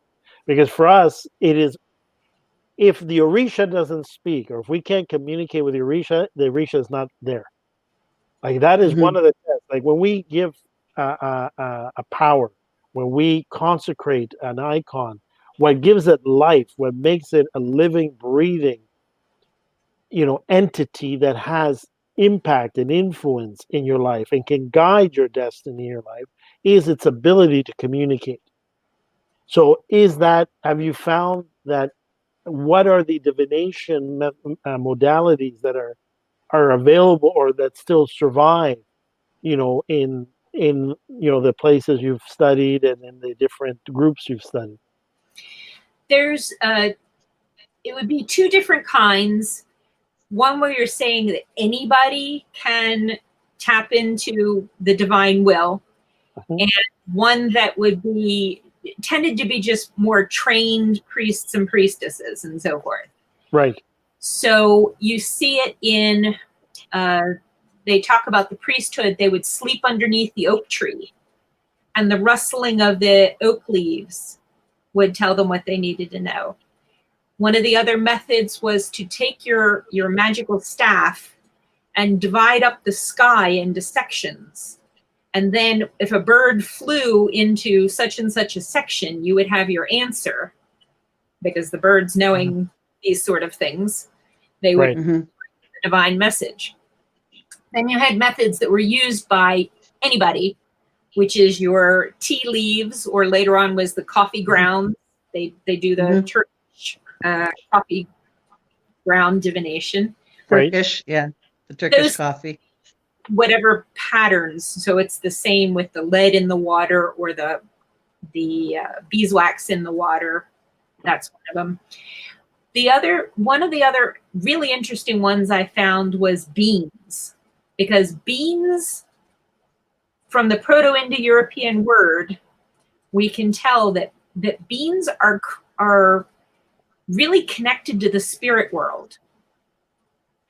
And in the Romans and Greeks, there was, I think it was like Aristotle or somebody, one of these famous, philosophers, he would not eat beans because he felt like he was going to be taking in a soul or something accidentally.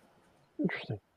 Yeah, so beans are a very good way of divination, and there's two sources that have these really complex methods of divination with the beans, and I have those written down in my books eventually that will come out.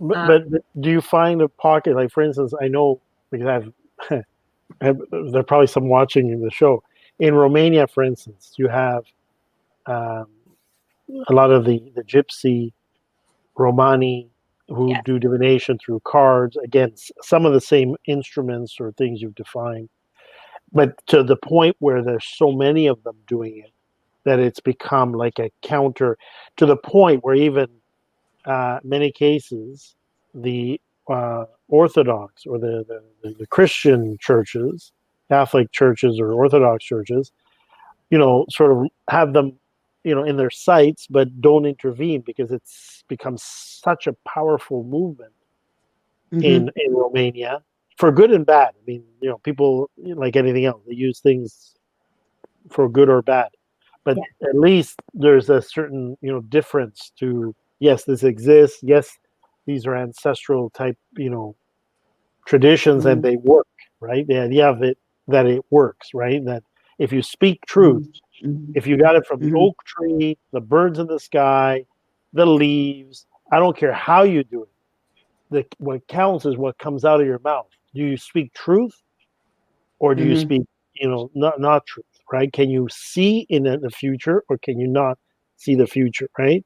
So like that, those are the sort of the litmus test for the survival of belief systems and geomancies and other things, is that ability to be accurate and to be, precise, and to have that authority when you speak. As you say, when you speak, That's why we say when we consult Ifa, when the Babalao speaks and interprets the Odu of Ifa that has fallen, we speak with authority. We don't guess. We don't, take a while. No, we speak with authority. Even things that have yet to come to pass, or things that have passed in the event that people don't even know.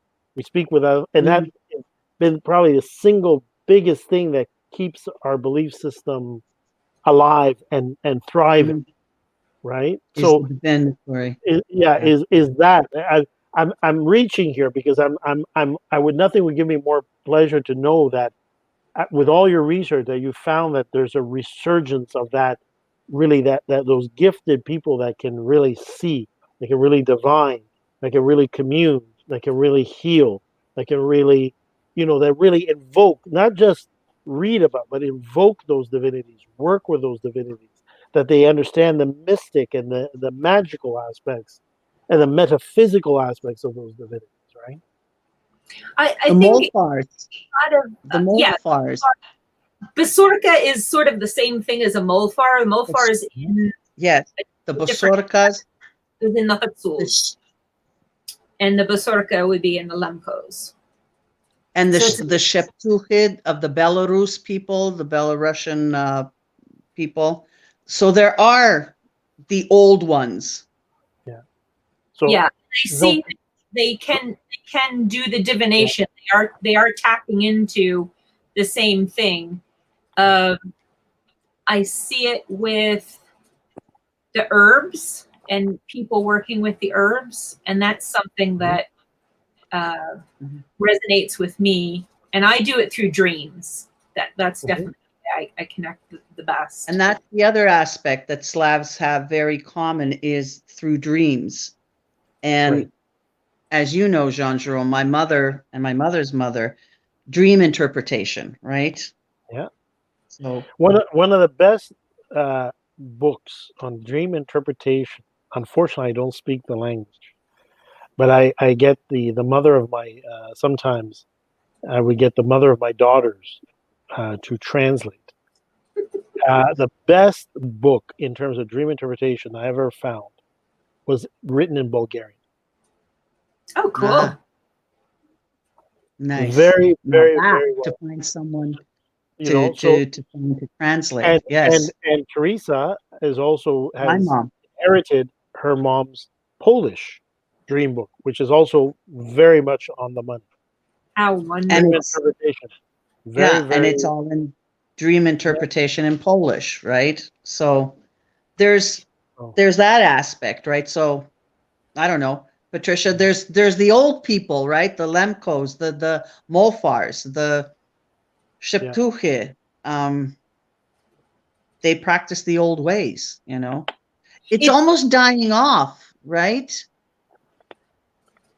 I don't think so. I think it's so interwoven. A lot of times it's so interwoven with their life that they do it without even realizing it's pagan. Like they do it as it's just what they've always done. It's that they've always done it, and there's so much stuff I've found that's woven into the beliefs of the saints and all that I can see this is all pagan. I can trace it back to the deities. Like they're just worshiping the deity under the name of or that aspect of the deity, the maiden goddess kind of aspect to work. Right. So Jean-Jerome, is there anything else that you had wanted to ask or no, I think in the interest of time we've taken a lot of Patricia's up, but there are just some comments and / mostly comments I just want to post up and read. Anita Allen had said, things like this are why I believe in all things being aspects or facets of the divine. I think is what we talked about, the different honorary names or aspect names, the information interpreted through the people's knowledge at the time, same teaching, different accents. And then I guess at one point, the concept of the serpent, the Kundalini serpent, when we were talking about those archetypes and the beliefs that Alan said, absolutely correct. And then Anita again said, absolutely, we create God in our own image, our things we are familiar with. We limit it so as not to be frightened by it and believe in facets because the greater whole, the divine itself, is too vast for a four-dimensional mind to wrap itself around. Absolutely. Thank you, Anita. Very succinct. And then Eric Eldridge said, great food for thought in terms of our discussions. Annie Fox said, my DNA is 79.5% Eastern European, highly like match Poland, like match Ukraine, Slovakia, possible match Czech Republic, Hungary, Russia. Only finding out a few years ago that I am Lemko from another relative that found me. Nice. So Annie Fox. Nice. And then Vianney says, in Mexico, the red thread is put on the baby's forehead to ward off hiccups. That's cool. But Vianney, if you're listening, the reason because hiccups, very much like when people sneeze, when a child was hiccuping or when an adult is sneezing, it is believed that the spirit is exposed or leaving the body.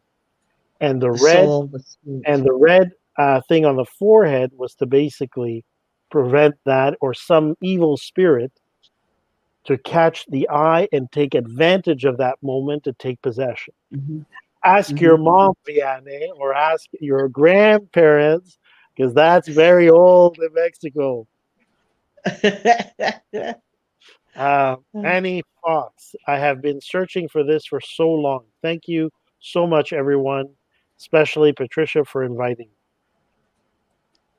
me. Nice. All right. So, Teresa, before I make some special mentions and announcements, is there anything you want to wrap up with or a question you want to finish with? No, other than I know that Patricia has got a new book out.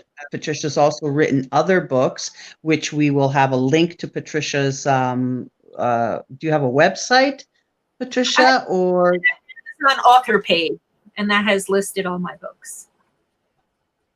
On Amazon.com. Where, sorry? Amazon. Okay. Yeah, give me 2 secs. Give me 2 secs. Let me just. By putting by just typing the author's name, right? We'll give the list of your books, right?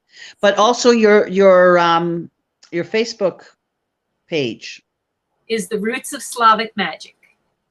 The Roots of Slavic Magic.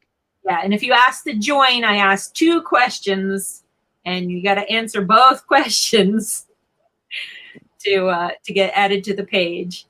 One in particular is, do you agree, do you understand the inherent worth of all people, regardless of nationality and sexuality?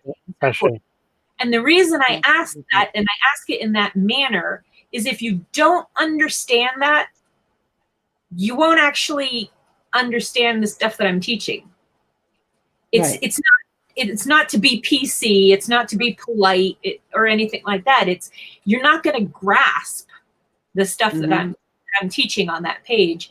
And I feel like as a shaman who is serving a community, that is my community. And I have a responsibility to have ethical people, to not have, to not give a knife to a baby and have them wield that knowledge without having depth. Yeah. Okay. No, absolutely. And I think that's given in the world we live in right now, and the current, social, cultural concepts that we live in, and context that we live in. I think it's very important to reinforce that, right? And Annie Fox, thank you for posting that. Thank you, Annie. Okay. So I would be, again, it's our tradition, remiss. Oh, yes. If I did not do a special shout out to one of our most loyal viewers and now joined by his little sister. Oh, Give me 1 second as I pull up the image. Facebook is getting really slow, so everybody's basically like clamoring on the system. our mascots of the show. Yeah, so Mojo There's Mojo watching us. Mojo watching us every show. Oh, that's so cute. He watches diligently. He watches our show, and now he got his sister to basically join the act. And now we have the two siblings. He's sleeping.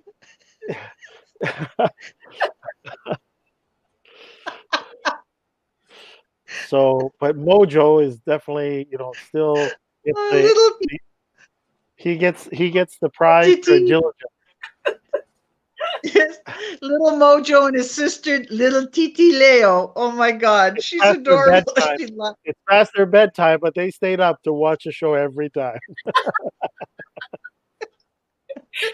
so a special shout out to Beth, which is the mother of these two little furry children. Mojo and Titi. Mojo is my soon-to-be Awologbo, my little godson. So he's so cute, Jerome. I got a chance to meet him actually, and he's just the sweetest little thing. He really, really is. I just love him. He's very, and so is Titi. Both of them are very, very sweet. And Ayanipa, yeah, thank you. She's a really interesting topic. And then she made a comment on Laugh Out Loud Mojo. Yeah. So Patricia, thank you very, very much. It's been we could speak for hours. There's so much to cover. And again, as I mentioned to you, I do extend an invitation to work collaboratively in terms of some comparative areas and bounce ideas off in terms of some research we're doing as well. And I'm fascinated by your areas of research. And we, like with Claudia and other of our past guests, any opportunity to share knowledge, to exchange ideas, to be able to have a round table, on certain topics and discussions and share our findings is definitely something I would love to extend to you. And again, welcome to the Ancestralized family. Thank you. Yes. I appreciate it. Patricia's part of the family. I'm sure we'll have many long conversations. Oh, yes, we, of course. And I'm looking forward to them, of course, Patricia. So I want to thank you so much for coming on the show and just making it, what it is. And I love talking to you and sharing ideas, etc., and sharing the knowledge and our heritage together. So thank you ever so much for doing that. And I just want to make one announcement: our show and our guests for next week. So next week, because our guest is joining us from England, and because of the time difference, we're going to air live on Facebook on Saturday morning at 11 a.m. Eastern Standard Time because of the time difference. And our guest is going to be Angela Puca, who is a Ph.D. candidate in Italian shamanism and pagan religions and belief systems, not just in Italy, but in Europe. And she has a podcast on YouTube, a YouTube channel, which she calls Angela Symposium, which is constantly looking at different belief systems, different modalities, asking some of the questions about, the survival and the practice of pagan religions in different parts of the world. Also looking at, magic, esotericism, etc. So just again, a special note, we're going to be on live next Saturday at 11 a.m. September 19th. September 19th, thank you. September 19th, 11 a.m. Eastern, as opposed to September 18th, 8 p.m. as our usual time slot.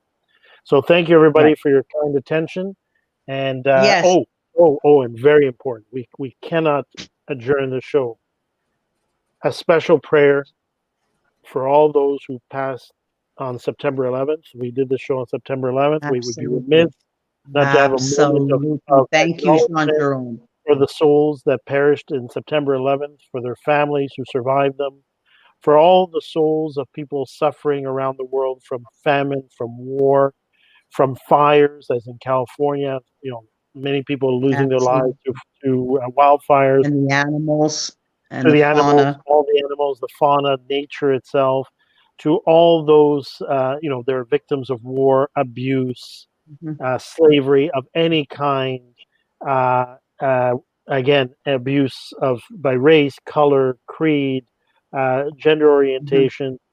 We need to love each other a bit more, look for those commonalities, look for what brings us Absolutely. together, respect Not ourselves, respect our not what neighbors, divides us. respect Mother Earth, and respect our ancestral inheritance and our ancestral spiritual Mhm. guides. Mhm. So, just a special prayer and a moment of reflection and remembrance of Mhm. those victims of September 11th and the ensuing wars and battles that came Mhm. from that. Absolutely. So many blessings to everyone. Peace be Mhm. with you all. Alafia Mhm. Sheani. Mhm. Shalom. Salam alaikum. Peace be with you all. Mhm. Shalom. In any language, in any religion, in any faith, main thing is be good to one another, have respect for one another, have Mhm. respect for the divine, and have respect for Mother Nature. And thank you again, Patricia, for joining us. Yes. Thank you. Thank you, And everybody. signing off. Signing off. Good night. Good night, everybody. Good night. All right. Jean Jerome.